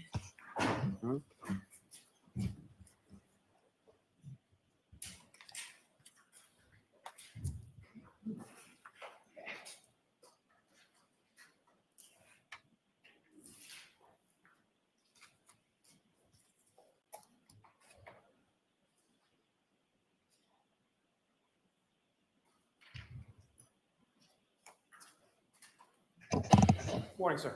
Good morning. Now, you in conjunction with, I'm sorry, Dr. Wenchler, is that correct? Dr. Rentschler, yes. So you in conjunction with Dr. Keep your voice up, Ms. Delali. Yes. You in conjunction with Dr. Rentschler and Dr. Klein wrote a report in regard to your analysis here, correct? Correct. And doctor, that report was issued on February 12th, 2024, is that correct? Correct. And in the first paragraph of that report, the last two sentences, you or whoever the author of that particular portion indicates, this analysis is based on information currently available to ARCA and is only to be issued in its entirety. However, ARCA reserves the right to supplement or revise this report if additional information becomes available. Is that correct? Correct. And that's pretty standard as far as your industry is concerned. You can only work with the information that you're provided. Is that correct? Certainly. Now, in this instance, you were provided 10 things, and then there were 4 additional things that either you or the other doctors had reviewed as far as literature or things of that nature. Is that fair to say? Correct. And the 10 things that you were talking about were reports, an initial crime scene report, medical examiner dispatch removal report. Is that correct? Correct. Photographs of the incident location. Is that correct? Correct. And how many sets of photographs of the incident location were you provided with? In terms of the number of photographs? The number of photographs. Are there different sets of photographs? Yes. And how many sets? I don't recall off the top of my head. I know that there was a series that were taken during the daytime as well as ones taken what appeared to be in early morning hours. And you were also provided video from the early morning hours. Is that correct? From what I recall, I think it was daytime, but yes. Photographs of the vehicle, photographs of recovered evidence. Is that correct? Correct. CDR report from the 2021 Lexus LX570, correct? Correct. Autopsy report, autopsy photographs. Is that correct? Correct. And then some other things those would be the 10 things that you were provided with. And then there were 4 other things that you reviewed or part of your team reviewed. Is that correct? Correct. Now, in regard to there's a section in your report called review of materials, and it talks about photographs and glass fragments and plastic fragments and things of that nature, correct? Correct. You also talk about a black drinking straw that was recovered on scene. Is that correct? Correct. However, there's no mention in the report about Mr. O'Keefe's shoe or Mr. O'Keefe's hat. Are you aware of those items as well? Yes. And are you aware that Mr. O'Keefe's shoe was actually found dug out from the snow, sort of flush with the curbing in front of the area where his body was found? Yes. Now, over the course of your work as a crash reconstructionist, and again, I don't mean this in any way, shape, or form, but I'm just curious. Typically, you're reconstructing or you're looking at someone else's reconstruction in relation to something that occurred in the past, correct? Not always, no. Well, my question is, sir, how many times have you actually been on like a live scene where the vehicles are still in place at final rest, whether a body is in place at final rest? Have you ever been to a scene where those sort of conditions existed? Certainly. We have a rapid response team that essentially we've been on site on the day of or the week of the incident. Yes. Now, how often is that? Not nearly as often as, like I said earlier, we primarily do litigation work. So again, by the time we're retained, obviously the scene has been is no longer present. Scene's been cleared, items have been removed as far as evidence or other things. That's mostly what you deal with, correct? Sure. And as far as the hat that we were talking about before, are you aware that that was recovered as well? Same day as the drinking straw on February 3rd in the area where the body of Mr. O'Keefe was discovered? In the area of the front yard, yes. Now, you have some familiarity through working as a crash reconstructionist with pedestrian collisions, correct? Correct. Is it common or uncommon for in the course of a pedestrian collision, for a shoe or glasses or a hat or something to fall off of that pedestrian in the collision sequence near where the area of impact occurs? Well, I think that depends on the interaction between the two. If it's more of a side swipe type interaction, if we're just talking about an arm, for instance, contacting the vehicle, no, I would not expect the shoe to come off. If it's something where the entire body is interacting with the vehicle, then yes, there's a greater likelihood that something like a shoe will come off, yes.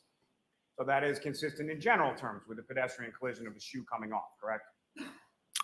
Again, based on the interaction between the two. I wouldn't say it's a blanket statement that, again, in all pedestrian interactions, you will have a shoe come off. And that's not the question I was asking. So what I'm asking, is it generally consistent with pedestrian collisions that a shoe may come off during the collision sequence near the area of impact? Shoes can't come off in a pedestrian impact, yes.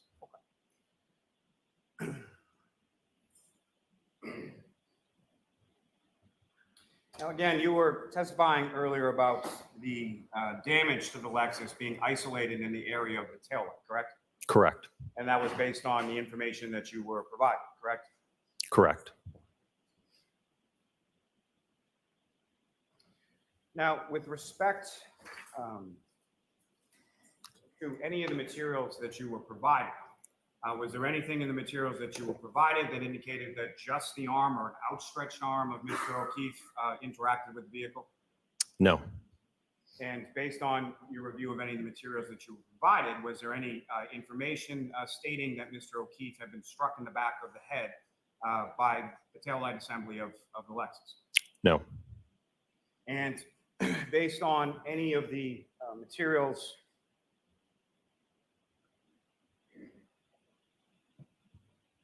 let me ask you, based on any of the materials that you provided, were you aware that Mr. O'Keefe is on video exiting from a bar minutes before crash occurs at approximately 12:11 a.m. holding a cocktail glass in his right hand? I'm not aware of that video.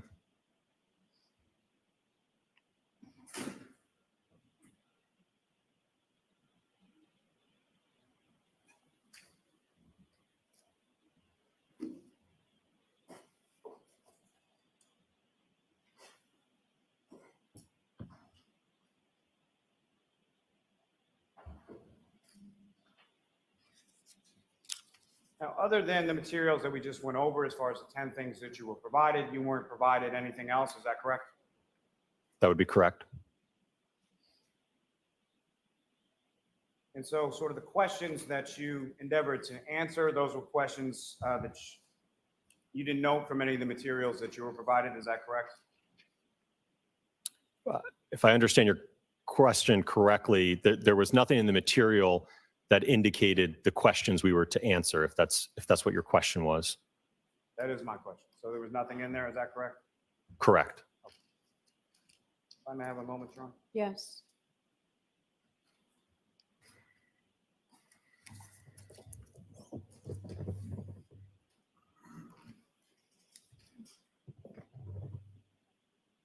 You talked a bit about, you have some extensive background in human factors, correct? Correct. And as far as visibility, in particular, have you ever conducted a visibility analysis? Absolutely, hundreds of times. And you talked a little bit about conspicuity, is that correct? Yes. And part of conspicuity, at least one of the factors, would be a reasonable expectation of, in particular, when you're talking about a pedestrian collision. Part of the conspicuity factors would include sort of a reasonable expectation that a pedestrian would be in the path of the vehicle. Is that fair to say?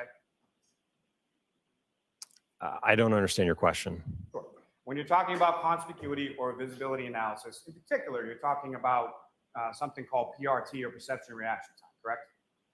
Well, that occurs after recognition. So first, a driver has to recognize that there's a pedestrian there before they can actually respond to it. So once they've recognized the pedestrian, then you start the perception response time where, again, the driver has identified what the hazard is. They're making a decision about what to do. They might be moving their foot from the accelerator pedal to the brake pedal. So again, kind of that's the action or the time frame in which a driver is undergoing action to potentially mitigate the collision.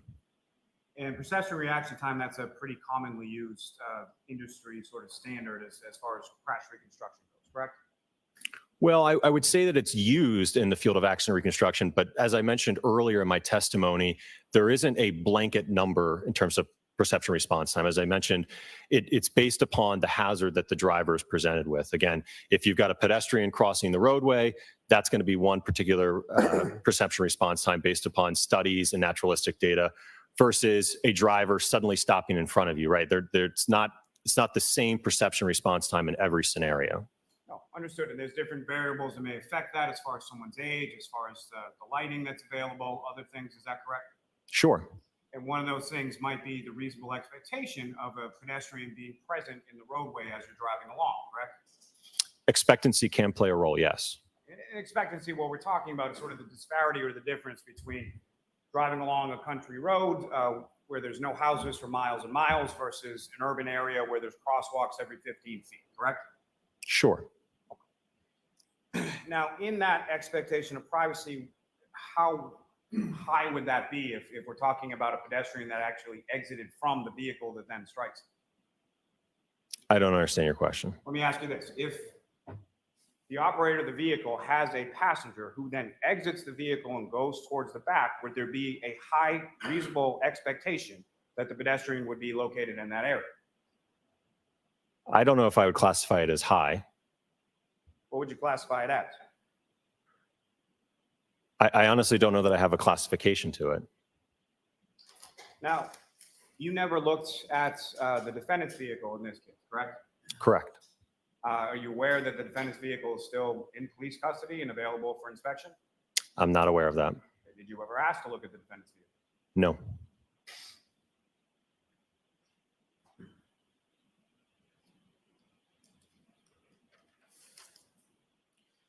Now, a typical pedestrian strike, for the most part, involves a pedestrian in front of a vehicle as it's coming down a street. Is that fair to say? That can be one type of interaction, yes. Is that more prominently seen as far as your field than a rear collision? I would say that's fair. And there are various types of sort of interactions that the pedestrian can have with the vehicle in order to cause and sort of sustain injuries. Is that fair to say? What I would say is that there's certainly, in terms of how the pedestrian interacts with the vehicle, in terms of whether they're being wrapped onto the vehicle or projected forward, certainly there's different types of interactions, yes. So there's like a wrap and forward projection type of collision sequence. Is that correct? Those are two common, yes. There's also something called a fender vault. Is that correct? Correct. And sort of how or where that pedestrian is positioned with relation to the vehicle is somehow or somewhat determinative of the injury sustained. Is that correct? It can be, yes. Obviously, you're going to see different injuries if someone fender vaults and goes over the top of the vehicle versus someone who is projected forward from the collision sequence with the front of the vehicle. Just to clarify, again, in this matter, I was not assessing injuries. That was Dr. Rentschler. I don't have an opinion. What I'm saying is based on your experience, though, that you understand that there's a difference in the injuries that you might expect based on the type of interaction that a pedestrian has with a vehicle. Yes. And then if someone is wrapping forward projected and then the vehicle overruns that person, there'd be a whole other host of injuries that you'd expect to see based on being overrun by the vehicle, correct? There could be, yes.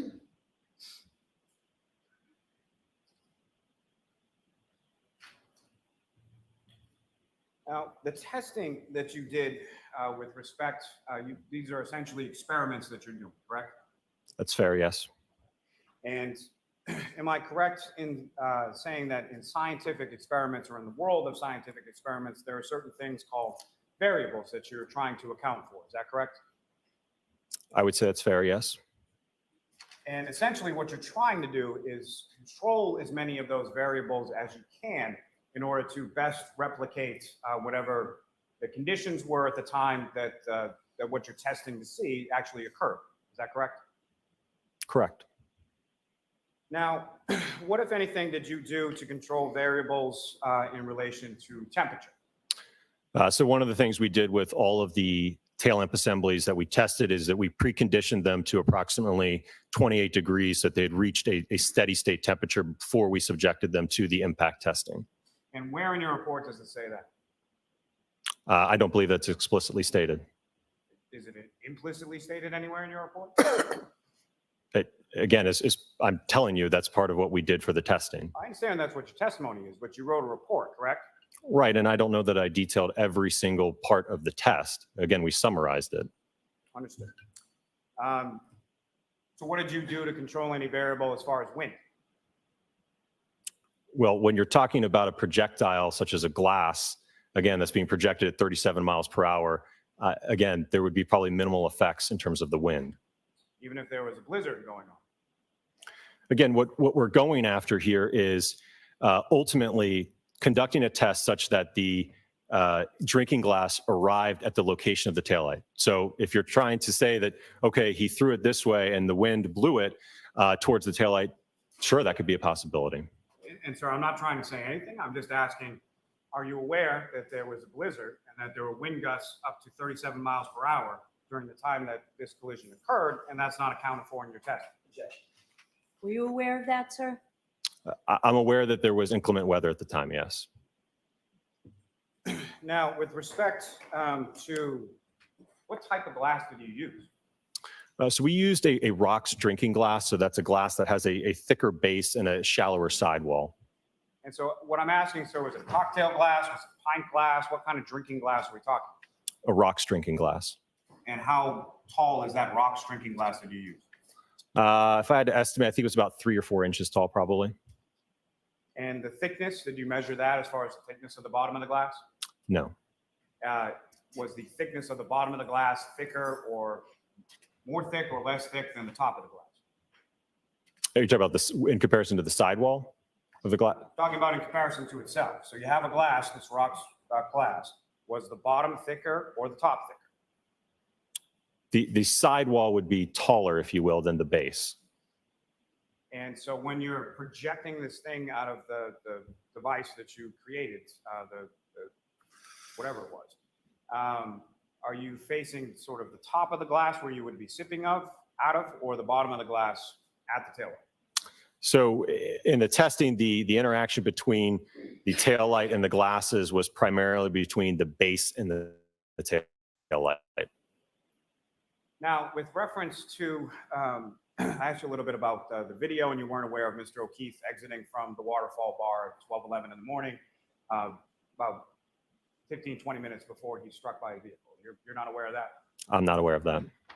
Now, with reference to that particular establishment, was there anything stopping you or the other doctors that you were working with from going to that establishment, finding out what kind of glasses they had, getting an actual cocktail glass from that establishment? I had no idea that video existed. Did you even know that Mr. O'Keefe was at a bar before he was struck by the vehicle? I believe that in one of the incident reports we reviewed that there was, I think, a narrative about that they had been at a bar drinking, yes. How is it that you determined where on the taillight assembly to aim? So we looked at the fracture pattern and what it appeared to be that it was emanating from basically where the clear portion meets the red cover. We kind of saw that the fracture pattern emanated from that. So that's where we targeted it. Now, when you did this testing as far as the sort of breakage or the pieces that came off the taillight, is it fair to say that they were of sort of different shapes and sizes, the broken pieces? Sure. Consistent with the broken pieces that were found on the scene near Mr. O'Keefe's body? Yes, I would say that's fair.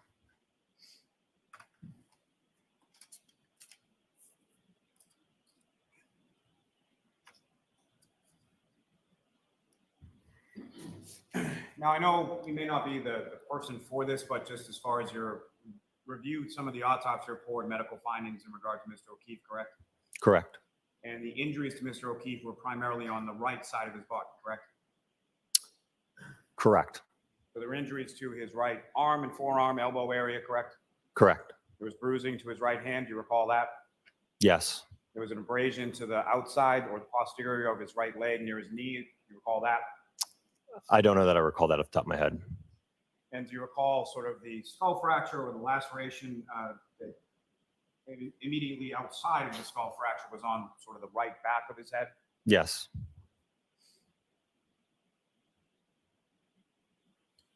Now, from the reports that you reviewed, were you aware that when Mr. O'Keefe's body was discovered by the defendant and two of Mr. O'Keefe's friends, that the defendant was the only one who could see him in the conditions? Objection. Sustained. As far as the lighting was concerned in that area where Mr. O'Keefe's body was found, are you aware there was no overhead street ambient lighting or anything like that? Objection. I'll allow that. I'm not aware of that. And you didn't do any visibility analysis or anything in relation to this case, correct? That wasn't a part of my scope in this case. Well, as far as part of your scope, did you define that you indicated earlier that there were questions that you didn't find in the materials that you asked and conducted experiments to prove or disprove, correct? Well, again, the entity that retained us in this asked us to evaluate whether or not the damage to the vehicle and the injuries to Mr. O'Keefe were consistent with the interaction or in interaction between the two. So you were at least somewhat restricted in the scope of what you could do based on the parameters given to you by the agency that hired you. Is that fair to say? Sure.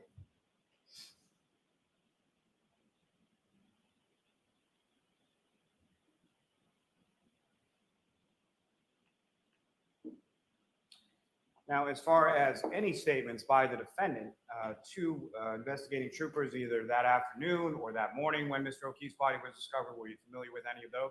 Objection. I'll allow that. I'm not familiar with. Sure.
You are unmuted.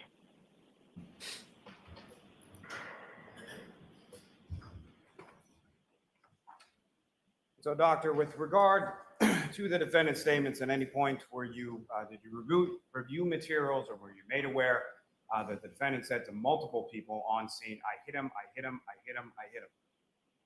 I'm not aware of that.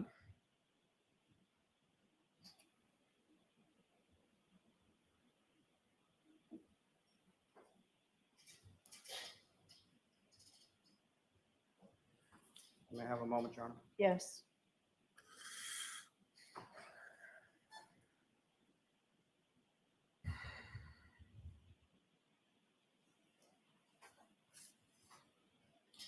Now, within the report that you and the other doctors submitted,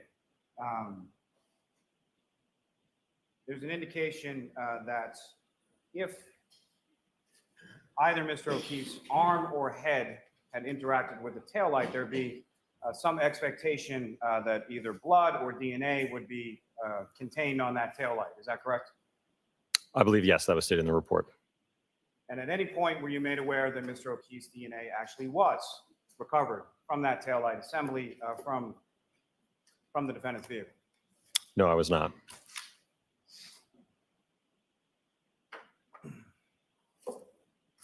Now, as far as forensic reports, what, if anything, were you provided in reference to that, other than the initial crime scene report? Are you talking about specific to the scene or Forensic reports to the body. Forensic reports specific to the evidence that was recovered from the scene and from the defendant's vehicle. Only what would be listed in the report.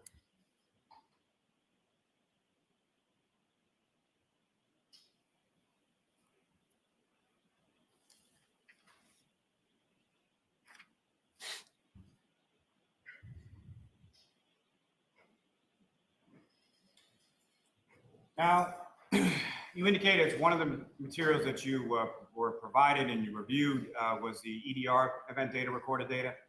The crash data retrieval report, yes. Now, were you shown anything as far as a crash reconstruction report from a trooper from the state police? No. And the EDR data that you observed, did that contain any sort of usable data? There was no events recovered on the black box. And with respect to there being no events recovered on the EDR or the black box, in a pedestrian collision, is that unusual? It is not. And why not? Well, because you're talking about, excuse me, a very large weight difference between the vehicle and the pedestrian. So ultimately, what the vehicle is constantly monitoring is acceleration, which gets back to a term called delta V. So when the vehicle doesn't experience a big delta V, typically the threshold for a non-deployment event where you're not firing airbags or any safety mechanisms, but the vehicle wakes up and says, hey, there was something that I potentially hit. It's usually at a threshold of about 5 miles per hour. So again, given the weight difference, we usually don't see delta Vs that high with pedestrians.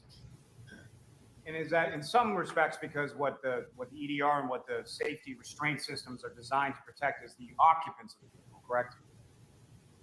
That's fair, yes. I mean, there are more innovations as far as vehicles that are more modern or released earlier that have certain pedestrian or protections for other vehicles, but primarily what they're focused on is the occupants of the vehicle, correct? Correct. Now, at any point in time, were you shown any tech stream data, Toyota tech stream data from the defendant's vehicle? No. So you weren't shown any data indicating that the defendant's vehicle was being operated in reverse. The objection sustained. Next question.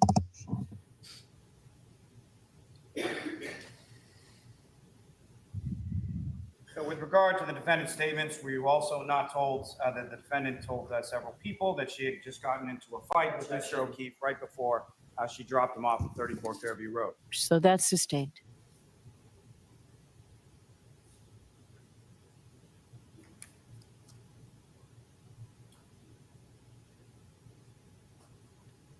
Now, with regard to pedestrian collisions, you're familiar with sort of the physics term, I'm presuming, doctor, as far as like center of mass?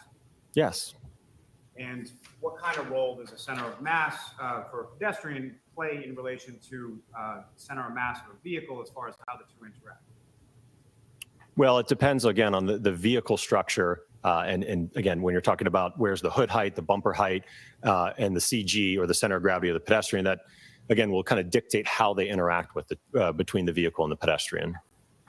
Now, typically, a typical pedestrian collision, again, that we were speaking about before, is in relation to a pedestrian struck by the front of the vehicle, correct? Correct. And so in a typical pedestrian collision, that involves more of an assumption of the velocity of the striking vehicle than you would see occur in sort of a side swipe. Is that correct? I'm sorry, can you repeat the question? Sure. In a typical pedestrian collision, that would involve more of an assumption of the velocity of the striking vehicle by the pedestrian than you would see in a typical side swipe collision. Is that correct? If I understand your question correctly, yes. If the vehicle is striking the center of gravity of a pedestrian as opposed to just, for instance, a limb, yes, the center of gravity or the body will be accelerated up to that speed. Now, with respect to the defendant's vehicle, again, you never actually looked at the defendant's vehicle. Is that correct? It wasn't necessary.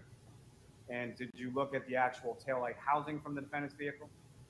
I had sufficient photographs of the taillight. Did you ever look at the actual physical broken pieces of the taillight from the defendant's vehicle? Again, I had sufficient photographs that documented the fragments and pieced them together.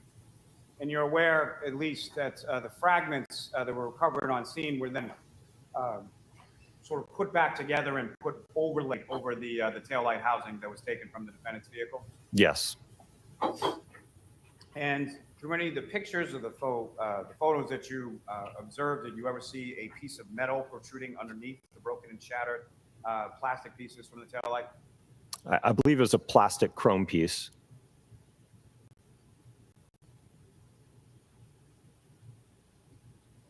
And when you were doing the testing as far as shooting the glass, the drinking glass at the taillight assembly, that taillight assembly was sort of held there by vice grips or something like that. Is that correct? It wasn't actually physically attached to a vehicle, the one that you were shooting at? That's correct. Yo pensé que iba a pasar esa mierda.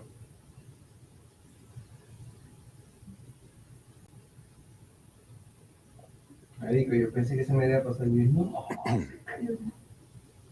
Now, as far as that, you're familiar with, there was a piece of a broken drinking glass that was recovered from the same area of where Mr. O'Keefe was found. Is that correct? Amongst the fragments of the taillight, yes. And are you familiar with Mr. O'Keefe's DNA being present on those pieces of the exterior of a broken drinking glass located near his body? I don't believe so. Now, as far as Mr. O'Keefe's clothing, his fingernails, are you aware that there was DNA of Mr. O'Keefe and no one else recovered from both his fingernails and from a variety of areas of his clothing? Objection. Sustained.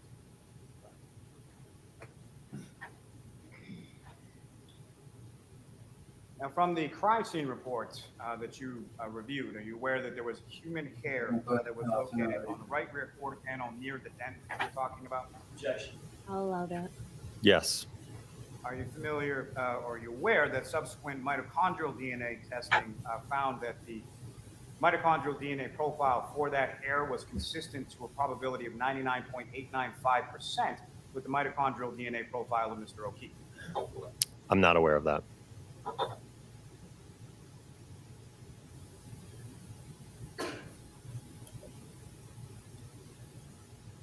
Now, were you also aware that the broken drinking glass with Mr. O'Keefe's DNA on it was found to be consistent with the broken drinking glass pieces that were found in the street?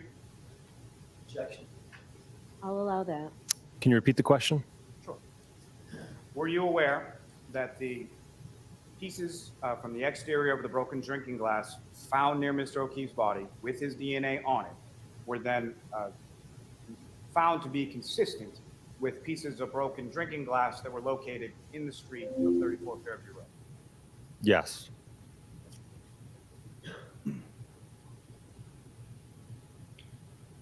Were you also aware that pieces of glass that you were talking about from the defendant's bumper were found to be consistent with pieces of glass recovered from the street in front of 34 Fairview Road? Yes. Were you aware that there were microscopic pieces of red and clear plastic, about a 1/16 of an inch by a 1/16 of an inch, that were recovered from Mr. O'Keefe's clothing that were then found to be consistent with the tailor? No, I don't believe so.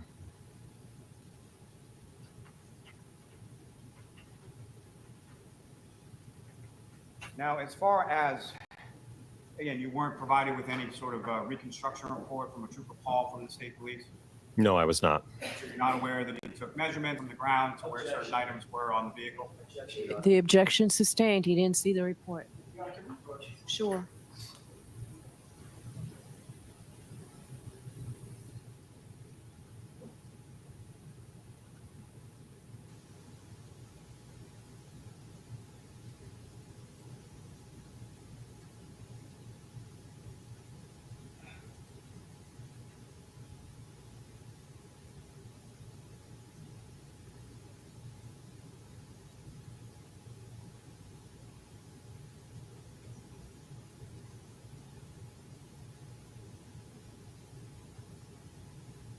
No creo que lo haya visto.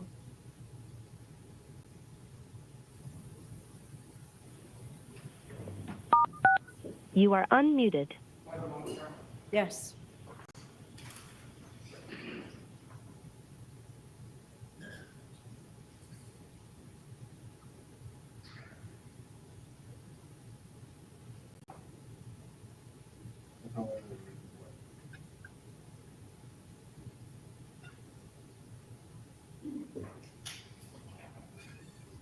My apologies, Your Honor. Just one moment. Yes.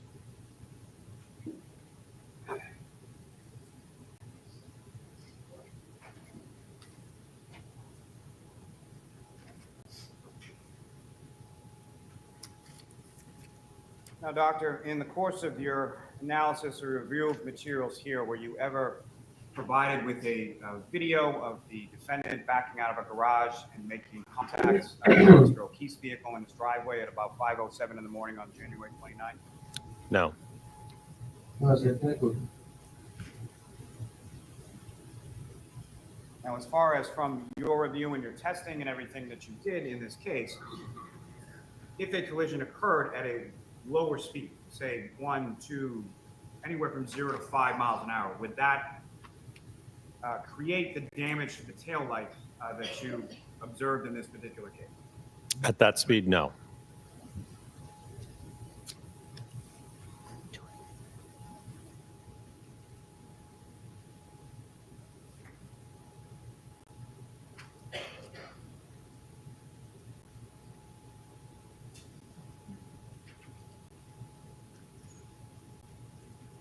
Then we can do our 2 o'clock.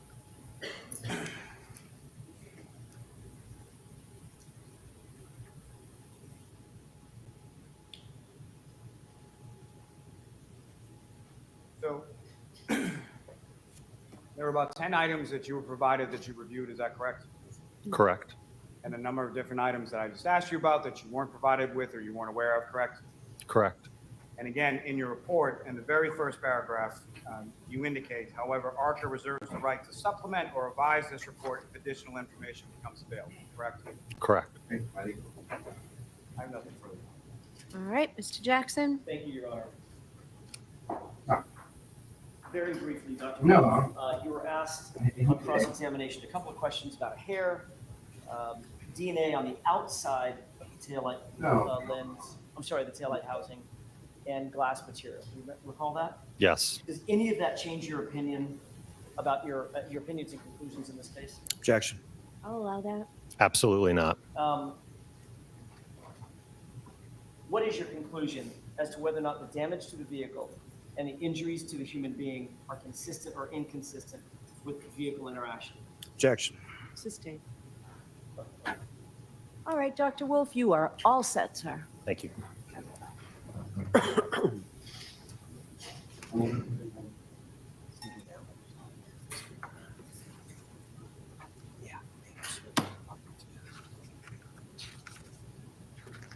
No, I'll do it back there.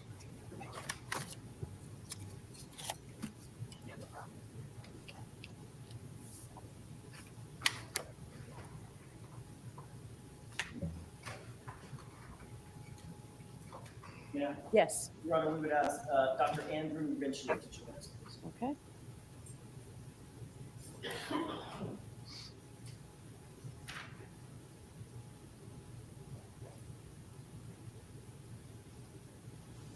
While he's coming in, just very quickly about scheduling. You are muted.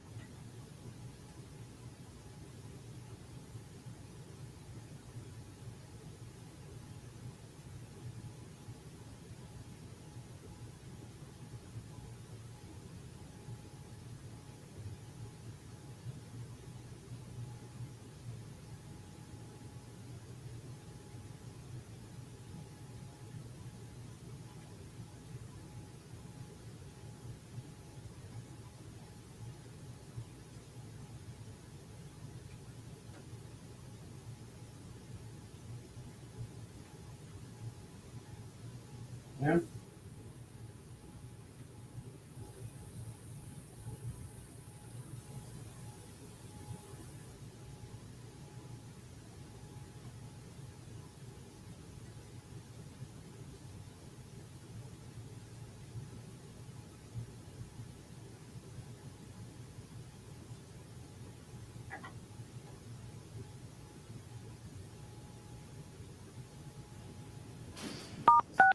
You are unmuted. Can we go a little past 1 to keep going with this, if that's okay? Everybody's nodding.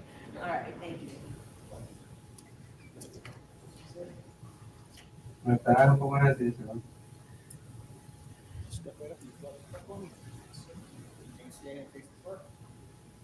You saw this with the evidence given to the court and jury in the case now here, and the truth, the whole truth, and nothing but the truth, so help you God. I do.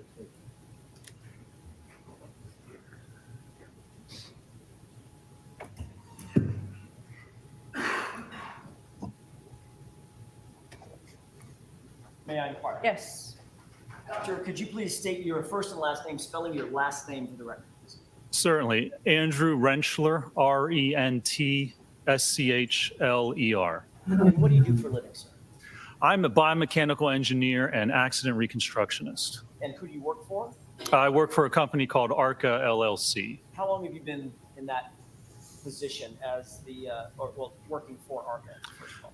I've been with ARCA for about 16 and a half years now. And you indicated that you're the director of biomechanics and human factors, is that right? I am. I'm a vice president and the director of biomechanics for the Midwest Division. Can you tell us what education, training, and background qualifies you to perform your duties as the director for biomechanics and human factors? Sure. Well, I've got my BS in mechanical engineering with a minor in biomedical engineering from Carnegie Mellon University in 1995. I then went on to get my master's in bioengineering and biomechanical engineering from the University of Pittsburgh in 2002. And then I went to get my doctorate or my PhD in bioengineering and biomechanics from the University of Pittsburgh in 2004. Doctor, do you specialize in research and analysis to evaluate specifically the study of the relationships between crash injuries and crash forces? I do, yes, sir. And when I say crash injuries, we're talking about to human beings. That's right, injuries to human beings, whether it be, in a crash, motor vehicle accident, slip and fall, industrial, any type of setting where there's an injury to the human body. I evaluate basically that event and the mechanisms responsible for producing those types of injuries. Doctor, does it also include the study of and understanding of human kinematics? It does, yes. As well as human tolerances? Yes, sir. We all know what tolerances mean. What does kinematics mean?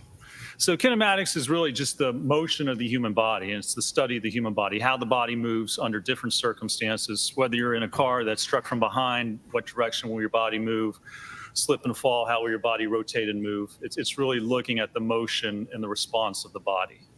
Are you certified by any professional associations?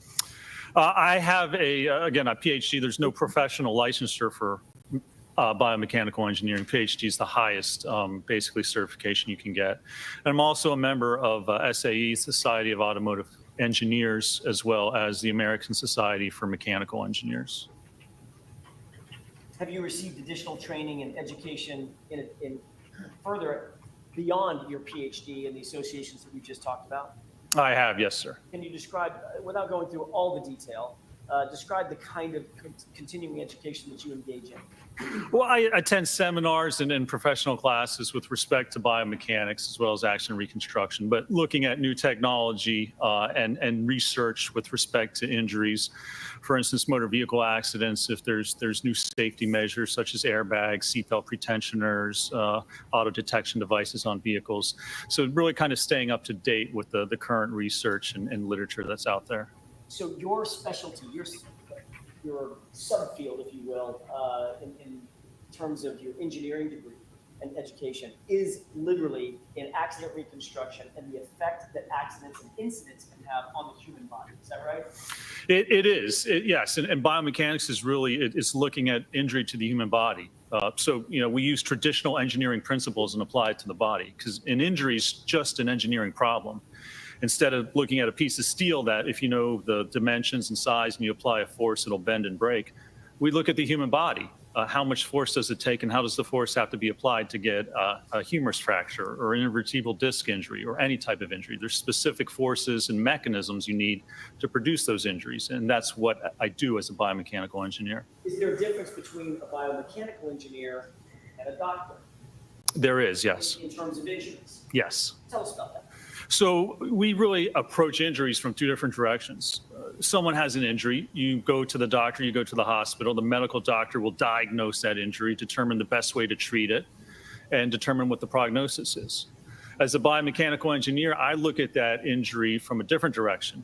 Here's the injury. Well, how did that injury occur? What type of loading did you need to actually produce that injury? How much force was required? What happened to your body to actually cause that injury to occur? So we approach it really kind of from two different areas. And certainly the doctors diagnose the injuries and determine what they are. And then the biomechanical engineer will come in and we'll look at that injury and not only how's it produced, but ultimately our hope is to mitigate and prevent injuries from occurring, whether in motor vehicle accidents, sports settings, industrial settings, anywhere there's an interaction with the body and the environment. We want to try and make it safer for individuals. So you're not diagnosing an injury as much as you are trying to figure out the mechanics and the forces behind the injury. Is that right? That's right. I'm not a medical doctor. I wouldn't diagnose an injury, but given an injury, I understand the mechanics of how that injury is produced and what you need to actually cause that injury to happen. Are you also published in the field of biomechanics and or engineering? I am, yes, sir. Can you describe that? When I did my graduate work at the University of Pittsburgh, I worked at a place called the Human Engineering Research Lab, and it was associated with the VA in Pittsburgh as well as the University of Pittsburgh. And so we looked at people with disabilities. Well, one of the big things that we did, or one of the major points, was people in wheelchairs.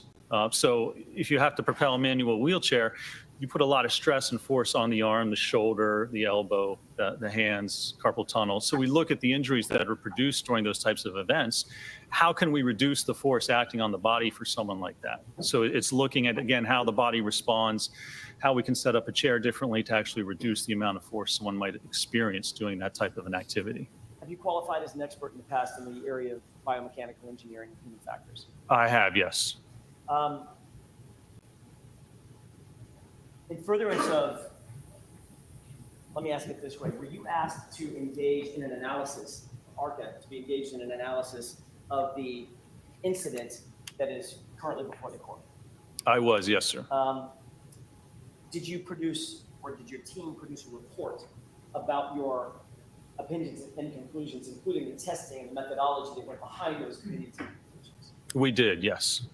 You were not hired by the defense in this case, correct? No, we were not. You were not hired by the Commonwealth in this case. That's correct, we were not. When you started your analysis, you didn't know who we were. You did not know who the Commonwealth was. That's correct. You'd never heard of the Karen Reed case. I had not, no, sir. You were contacted by my office after you provided your report, correct? That is correct, yes. Were you ever contacted by the Commonwealth? Not that I'm aware of, no, sir. And you and I have never discussed the substance of your testimony, correct? That's correct, we have not.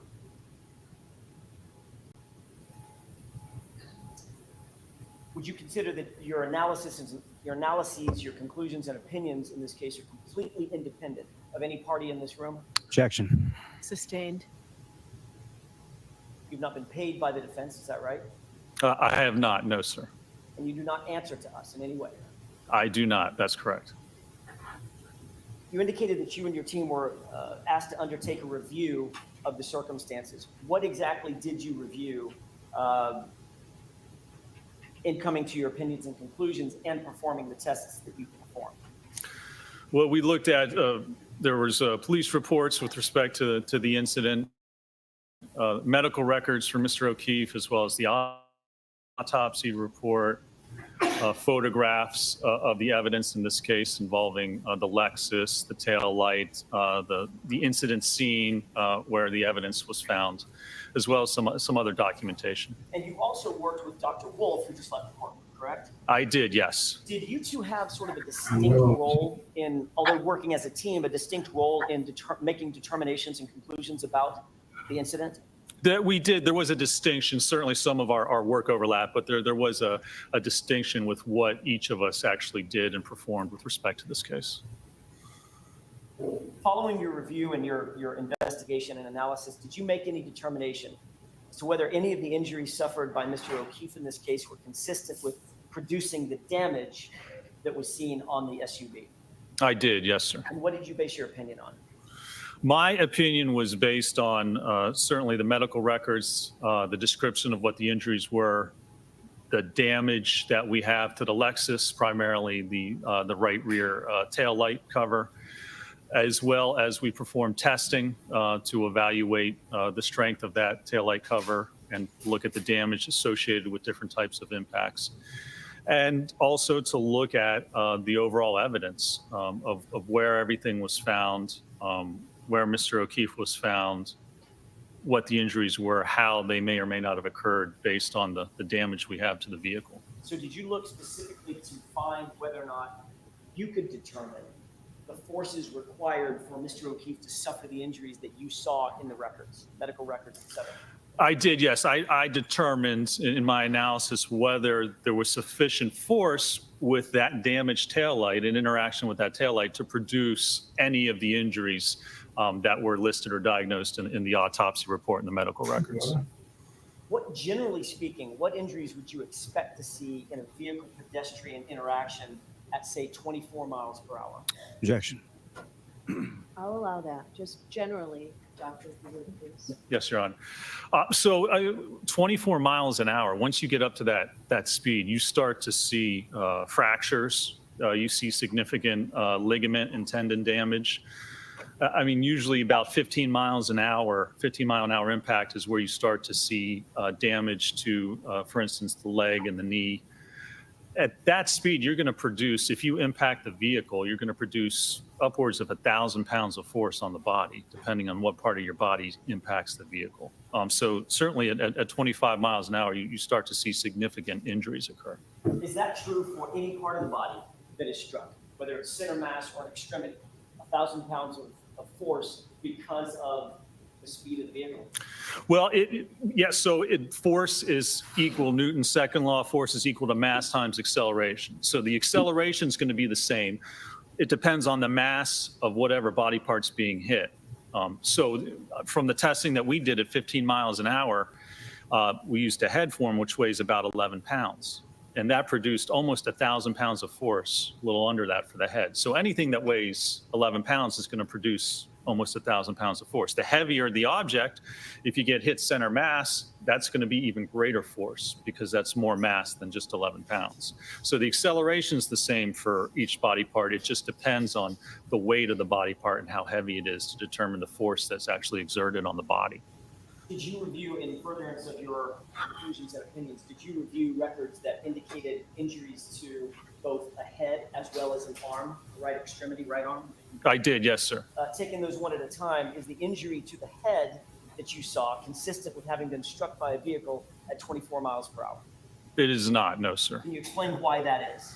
There's a couple of reasons. First of all, and the main reason is that to get the injury, it was a fracture at the occipital region of the head, which is basically on the back bottom part of the head. So in order to have that part of the head contacted by the taillight, you would somehow have to have a configuration or be standing in a manner that the rest of your body doesn't get hit because there's no other significant injuries to the body. If there's enough force to cause a skull fracture, then there's going to be certainly enough force to cause injury to the rest of the body. So first of all, you have to determine how could you configure somebody could actually be standing to have only the head impacted, the back of the head. And even if that was the case, if somebody positioned themselves in such a manner to have that occur, you're still going to see other injuries related to that. For instance, with the cervical spine, over 1,000 pounds of force acting on the head, you're going to get significant cervical injuries, fractures, disc injuries, tendon and ligament injuries. So the fact that we only have that head injury and only damage to the occipital portion of the skull is inconsistent in this case with being struck by that tail light. And then there's also the evidence that we saw when we did the testing.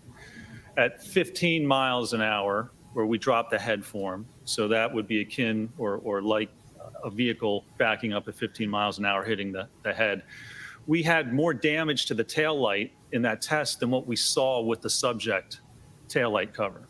So if you're going 24 or 25 miles an hour, even faster, you're going to see even greater damage, greater fracturing of that rear tail light, and we just don't have that in this case. So both the physical evidence as well as looking at the biomechanical aspects of it are inconsistent with that head injury occurring due to impact with the rear of the Lexus. Shifting to the arm, are the same forces at play if instead of the head making contact with the tail light, it's an outstretched arm, for instance, at the elbow area of a human being, a person 73 inches tall, weighing 215 pounds?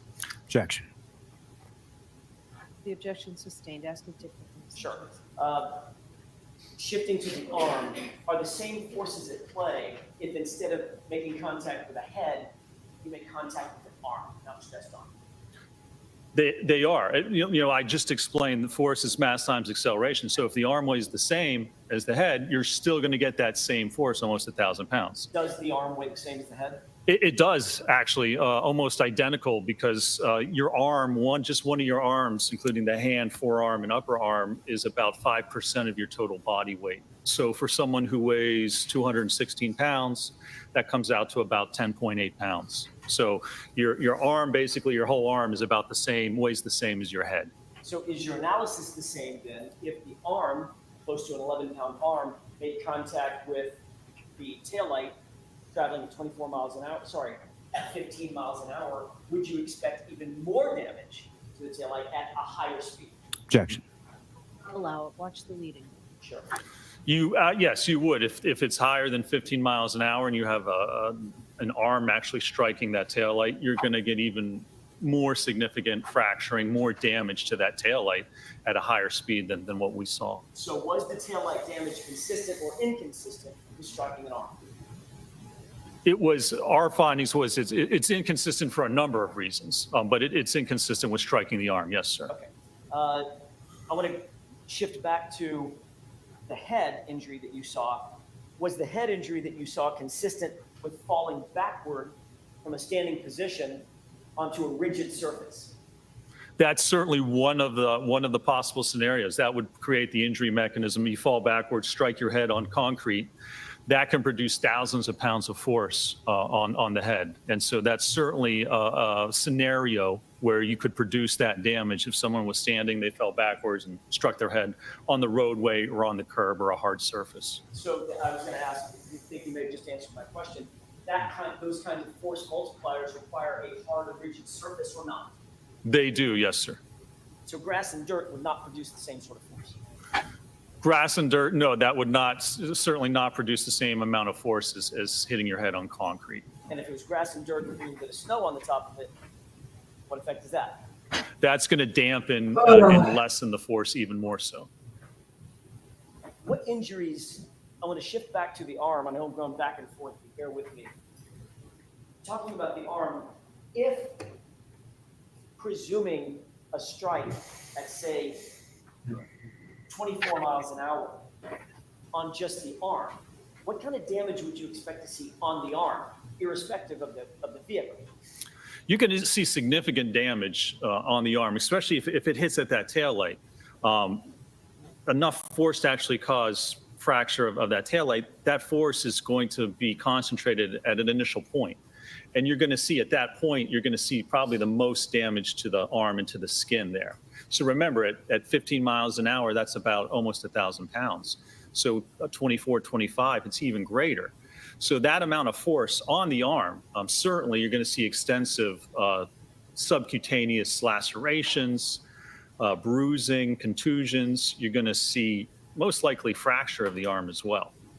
You're going to see significant damage. Just imagine having your arm out and being struck by a car at 25 miles an hour. There's going to be significant damage, more so compared to simply the abrasions that were diagnosed and documented on the arm in this case. You did look at multiple photographs of the arm in this case, of the John O'Keefe's arm in this case, correct? I did, yes, sir. All right. Were the injuries that you saw on John O'Keefe's right arm consistent with having been struck by a vehicle in the manner that you just described? Objection. That's sustained, Mr. Jackson. You reviewed injuries specific to John O'Keefe, correct? I did, yes. Taking that as a hypothetical, would the injuries that you saw, generally speaking, hypothetically be consistent or inconsistent with having been struck by a car at 24 miles an hour? Objection. Sustained. May we approach? Yes.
You are unmuted. Can I inquire, Your Honor?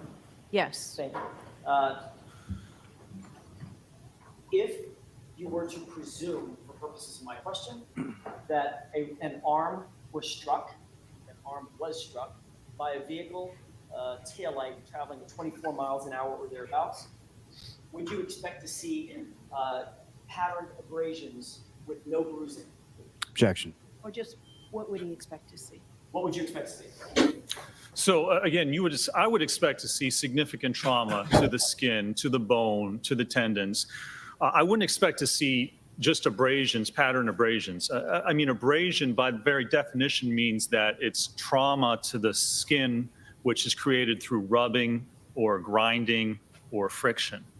So it's basically something rubbing against the skin that basically wears away that top layer of skin. It's not blunt force trauma. If you have blunt force trauma, that produces a contusion or a bruising. It's not a laceration type injury where we have a cutting injury that actually produces a cut or a significant laceration. It's really just rubbing along the skin. So that would be inconsistent. If you have an arm that's actually struck at 25 miles an hour, you're going to have significantly greater damage, especially if there's a taillight that shatters. So you have the taillight coming in, it's hitting the arm, and it's moving forward into the arm. So if that actually caused fracturing of the taillight, then parts of that taillight are going to be pushed into the arm and likely embedded into the arm as the vehicle continues forward and pushes the arm out of the way. I didn't see any of that, basically just superficial abrasions, which all appear to have a similar amount of force. There's not a difference. That's the other thing. If you had a taillight shatter and explode on an arm, you would have some areas where you would have very deep contusions or lacerations, others lighter areas. But when you look at the abrasions that were noted in this case, they all appear to be of the same force, generally the same direction and the same severity, which would be inconsistent, in my opinion, with being struck at 25 miles an hour. Generally speaking, do you look for consistency in size of an object striking a body and the injury that the body suffers from being struck by the object? Absolutely. Yeah. I mean, size is a big part of it, certainly. Yes. So did you do any measurements of the size of the taillight, the width of the taillight that was shattered? Yes. And what was that width? I think the width we looked at was maybe 6 inches or so. In review of your, in coming to your opinions and conclusions, did you look at the arm of John O'Keefe just sort of laid out, straight out? I did, yes, sir. Did you see where the injury started and stopped, or began and ended, however you want to put it, in terms of size? Yes, I mean, it started from the upper arm and then extended down into the forearm, which was greater than 12 inches of length, where you see those injuries and those abrasions occur. Did you come to any conclusions or opinions concerning the size differential between the taillight and the injuries that you see? Objection. Sustained. Generally speaking, would you expect if there was an injuring event that the size of the injury would be consistent with the thing that produced the injury?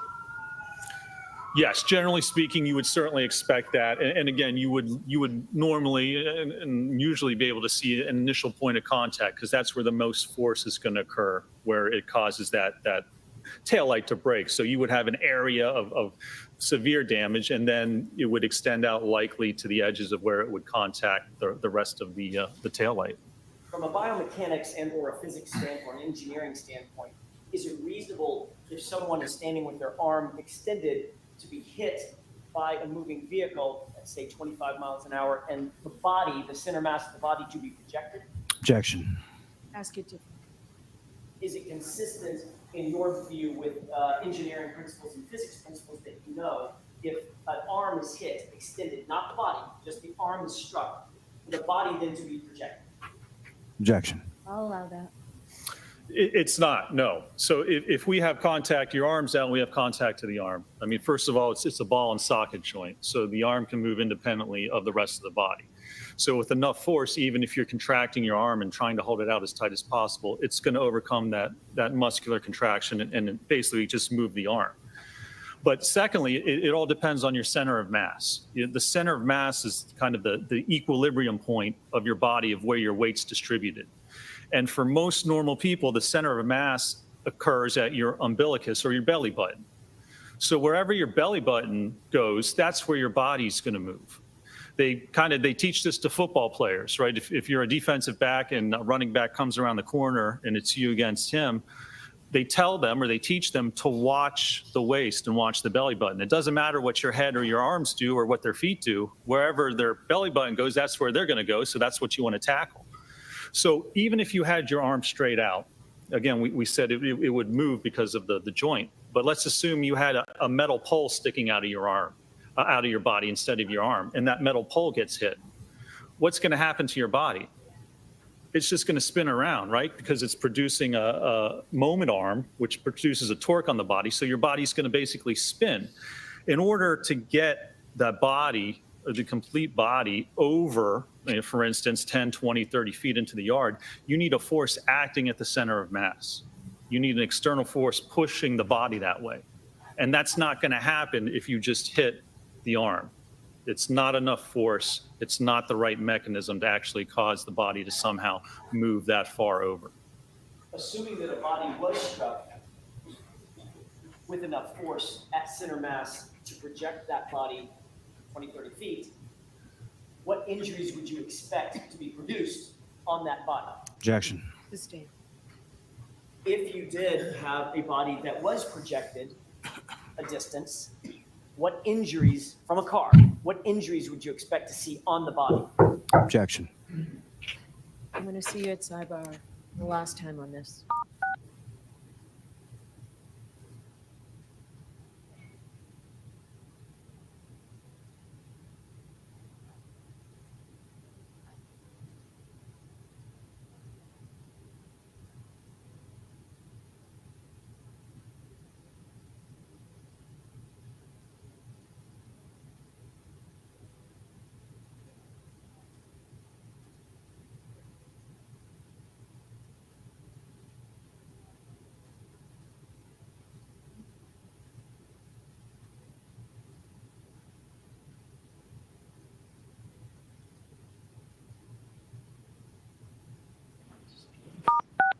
You are unmuted.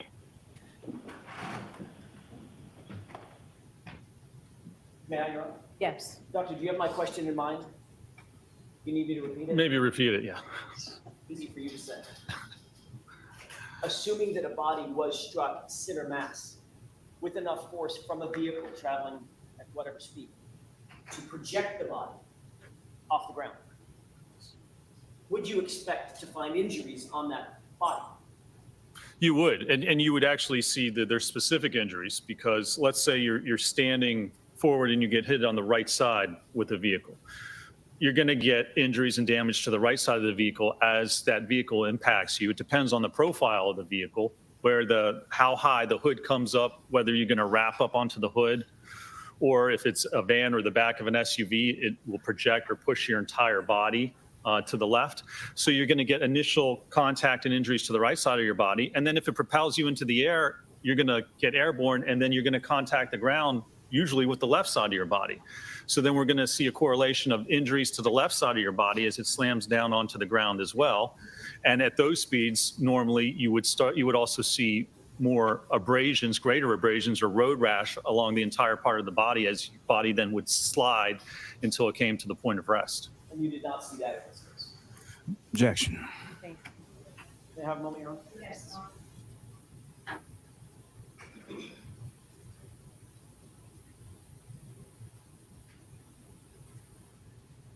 Thank you, Your Honor. I have nothing further to say. Ms. Tallali?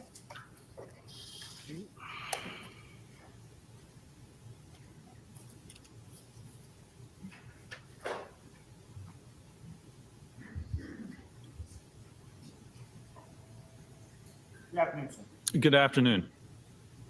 Now, you, in conjunction with the other doctors on your team that conducted the analysis and testing in this case, you wrote a report, is that right? We did, yes, sir. And that report, excuse me, was issued on February 12th, 2024, is that correct? I believe that's correct, yes. And within the first paragraph of that report, the last two sentences state,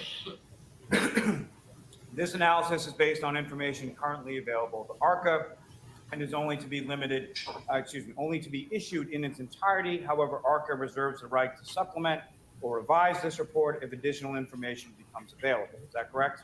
I believe that's correct. Yes, sir.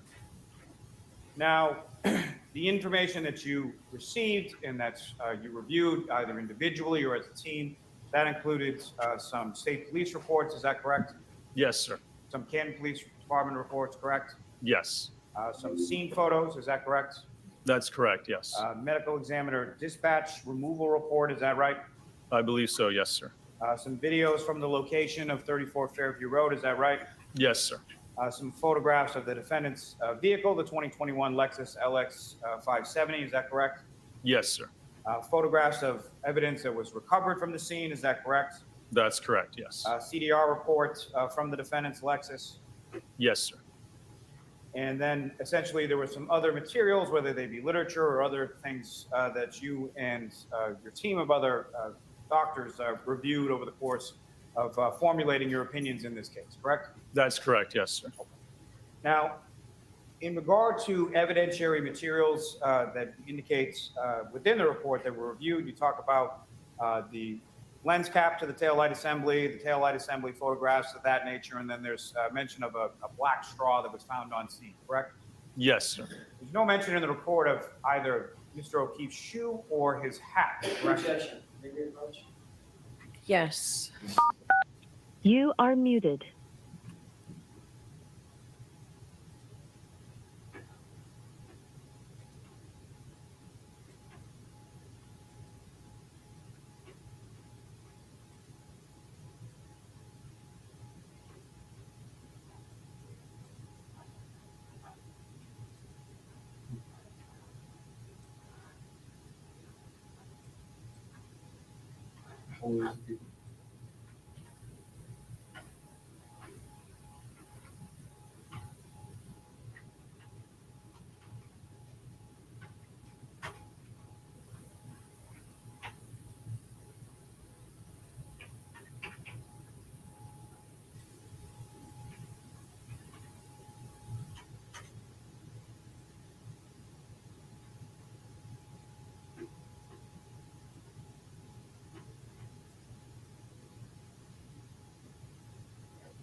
You are unmuted.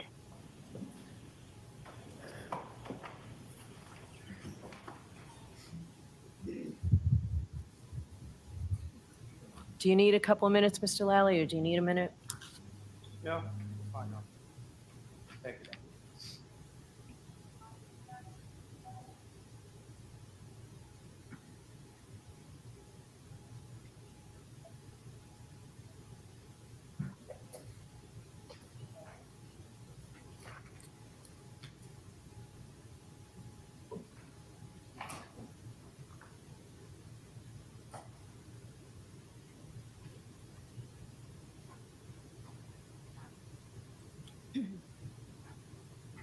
Doctor, are you familiar with a term called compression abrasions? Compression abrasions? Yes. Yes. And am I correct when I say compression abrasions are essentially when direct pressure from a blunt object together with slight rubbing movements produce skin and epidermal crushing? Is that what your understanding of the term is? Yes, sir. And you're familiar with patterned abrasions? I am, yes. And pattern abrasions are injuries that show a distinct pattern that may reflect the shape of the impacting blunt objects that you may see with reference to injuries that are left by that blunt object. Is that correct? That's correct. Yes, sir.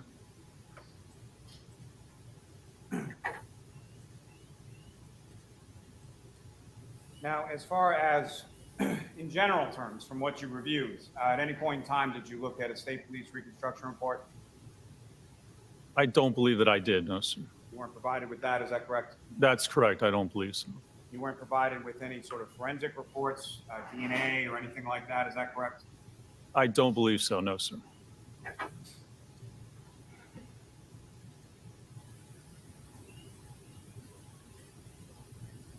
You never actually looked at the physical car, is that correct? I did not. That's correct. You're aware that the physical car, being the defendant's car, is still in law enforcement custody and available for inspection if you had wanted to. Are you aware of that? I think I'm aware of that, yes, sir. You never made that request, is that correct? That was not necessary in this case to inspect the vehicle. Whether it's necessary or not, you didn't make that request, correct? I don't remember if we made that request or not. We obviously didn't look at the vehicle, but it wasn't necessary in this case. Did you ever look at the actual taillight pieces or the taillight housing, is that correct? Not the actual. We looked at photographs of the evidence, yes.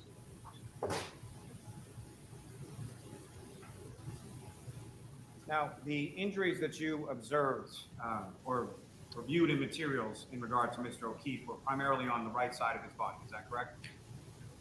Well, sir, on the right arm and the posterior aspect of the right arm, yes. And then the skull fracture was a little bit to the right, the occipital fracture. Also bruising on his right hand, is that correct? There was bruising on the back of his right hand, yes. Dorsal aspect? Yes, correct. And there was also bruising on sort of the posterior of his right knee, is that correct? There was a small bruise, I believe, yes, sir.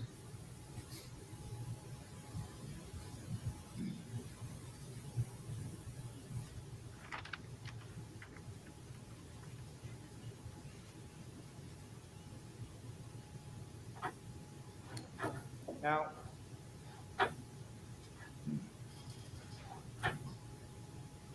with respect to within your report, you talk about the numerous linear abrasions on the posterior of Mr. O'Keefe's right arm and forearm, correct?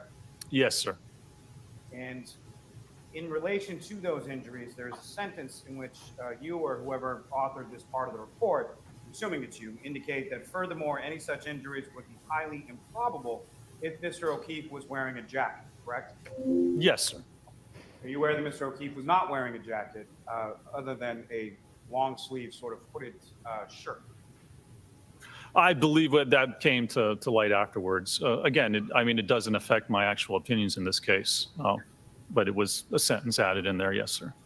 And so also within your report, same paragraph, you indicate blood and DNA transfer would also be highly probable under such circumstances, none of which were reportedly found on the tail lamp assembly or any of the fractured pieces, correct? Correct.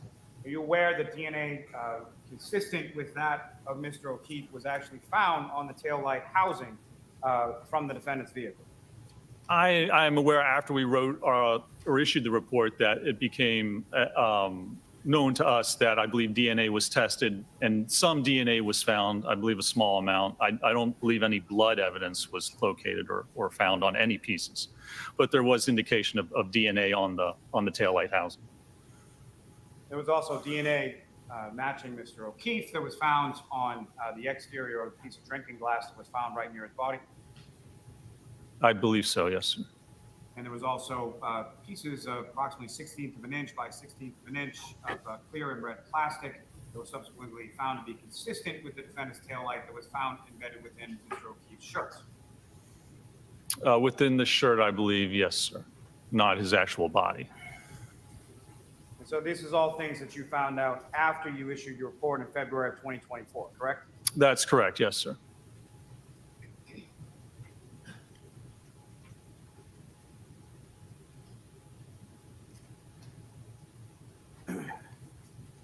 Now, when you were talking about the injuries to the back of the head of Mr. O'Keefe, consistent with coming in contact with a hard surface, correct? Yes, sir. Would that hard surface include if the ground was frozen? Well, you'd have to perform an analysis actually, because you'd have to determine how hard that ground was. You'd have to look at the freeze and thaw cycle, probably leading up to weeks of that. You can't just look at ground and say, well, it's below freezing, so that ground must be frozen. I mean, is it a possibility? It may be, but you have to go through an actual analysis and procedure to determine how hard that ground is and whether it could have produced those injuries. So it is something that's capable of being done by you, is that correct? Performing that type of an analysis? Yes. You could go through and do it, sure, yeah. And you didn't do it, correct? No, I did not do it, no. Because, yeah, there's no need in this case. We don't know what happened in this case. There's no indication of, certainly, it's not consistent with getting hit by the car and ending up where he did, even if the ground is somehow hard enough to cause that type of an injury. Again, there's no movement and no force to get his body over there, and the damage with the car is inconsistent with him being struck by it. So whether the ground could cause it or not, the roadway could cause it, the curb could cause it, a back could cause it. There's numerous different possibilities, and we don't really have enough evidence in this case to determine what one specific event actually caused that injury. You didn't have enough evidence based on what you were provided, isn't that fair to say? I didn't have enough evidence based on what I was provided, and even looking at the additional evidence that I became aware of after the fact, there's still no evidence. I mean, you can't deny the science and the physics as to what would have happened if he was struck by the vehicle. So anything past that, you have to somehow overcome that hurdle, which is very difficult to do. When was it that you looked at this additional material if you provided it to you? We were informed after a report was issued that DNA was found.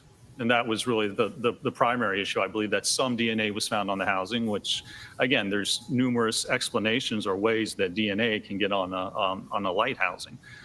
Let me ask you this, sir. With regard to the materials that you were provided with, was there anything in there that stated that Mr. O'Keefe's skull fracture on the back of his head was caused by contact with the taillight? No, I don't believe there was anything in those materials that stated Is there that. anything in those materials that indicated or that anyone stated at any point in time that Mr. O'Keefe's arm was outstretched at the time that he was struck by the vehicle? No, sir, there wasn't. Was there anything in there indicating that his arm was tucked in at the time that he was struck by the vehicle? You know, there's no indication in any of that evidence of what he may or may not have been doing, how he may or may not have been positioned. I mean, that's the whole issue. There's no evidence to indicate what may have allegedly occurred in this case. Now, a typical pedestrian collision that you see through the course of your work involves a pedestrian being struck by the front of a vehicle. Is that fair to say? I see all types of different people getting run over backwards, cars spinning, hitting sideways, frontal impacts certainly occur, yes, but we see pedestrians getting struck by all parts of the vehicle. I'm sure you see all kinds. What I'm asking you is predominantly when you see a pedestrian collision, a typical pedestrian collision would be a pedestrian crossing a road in front of a vehicle as it's approaching. Is that correct? That's certainly not uncommon, yes, sir. Now, as far as, I believe you described a little bit on your direct testimony as far as there be There's differences in the type of injuries that you would expect or anticipate depending on how the vehicle interacted with the pedestrian in a pedestrian collision, correct? Yes, sir. And as far as you're familiar with what's called the sideswipe collision, Yes, sir, I am. and am I correct when I say that in a typical pedestrian collision with pedestrian crossing in front of a vehicle, there are a number of different types of interactions as far as a wrap and a forward projection versus a fender vault versus a number of different ways that a pedestrian can interact with the front of a vehicle, correct? It depends on the position of the pedestrian and certainly the profile of that vehicle and the speed of the vehicle. Yes, sir. There's many different factors involved in it. And so in a typical pedestrian collision, when a pedestrian is struck by the front of the vehicle, that involves more of an assumption of the velocity of the striking motor vehicle by the pedestrian than you would expect to see in a sideswipe collision, correct? Well, I mean, yes, generally speaking, a sideswipe means that the person or the pedestrian in the vehicle don't obtain a similar or common velocity. So if you're standing in front of a car and it hits you, it's going to speed you up to that same speed and then disengage. Sideswipe means that there's not this mass-to-mass impact. By its very nature, sideswipe has minimal forces. We see it even between vehicles that just rub against each other. So if there's a sideswipe impact with a pedestrian in a vehicle, there's going to be very little damage to the pedestrian. And similarly, there's going to be very little movement. There's really no force at all acting. You know, for instance, if a car came and swiped by your arm, but didn't have enough force or enough contact to cause any damage, well, it wouldn't actually cause any movement of the person either. So a sideswipe by its very nature involves minimal impact, minimal forces, minimal velocities. Also contained in the report that you at least co-authored, there's an indication that Mr. O'Keefe's injuries, at least to his skull, the fractures to his skull, are consistent with him having been pushed or possibly been impacted by the subject Lexus and fallen backwards, striking his head. Isn't that correct? Yeah, so that's another possibility. Sorry, sir, yes or no? Let him answer. Let him answer the question. So if we're saying that there's enough force if you fall backwards to strike your head and cause that skull fracture, well, he could have slipped and struck his head.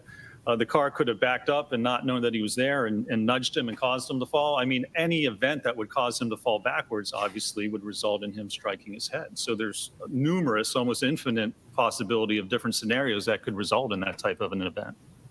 Okay. Mr. Jackson? Nothing further. Okay. Dr. Lenchley, you are all set, sir. Thank you, Your Honor. Okay. Jurors, I want to see counsel for the last time at sidebar right now.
You are unmuted. Thank you, Your Honor. With that, the case rests. Okay.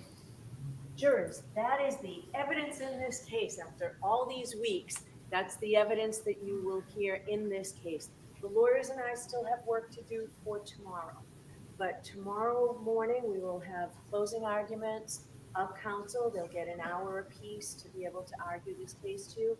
I'll instruct you in the law, and then 12 of you will begin your deliberations sometime tomorrow. Okay, so with that, please do not discuss this case with anyone. Don't do any independent research or investigation into this case. If you happen to see, hear, or read anything about this case, please disregard it. Let us know. See you tomorrow. All rise for the court, please. Follow me, please.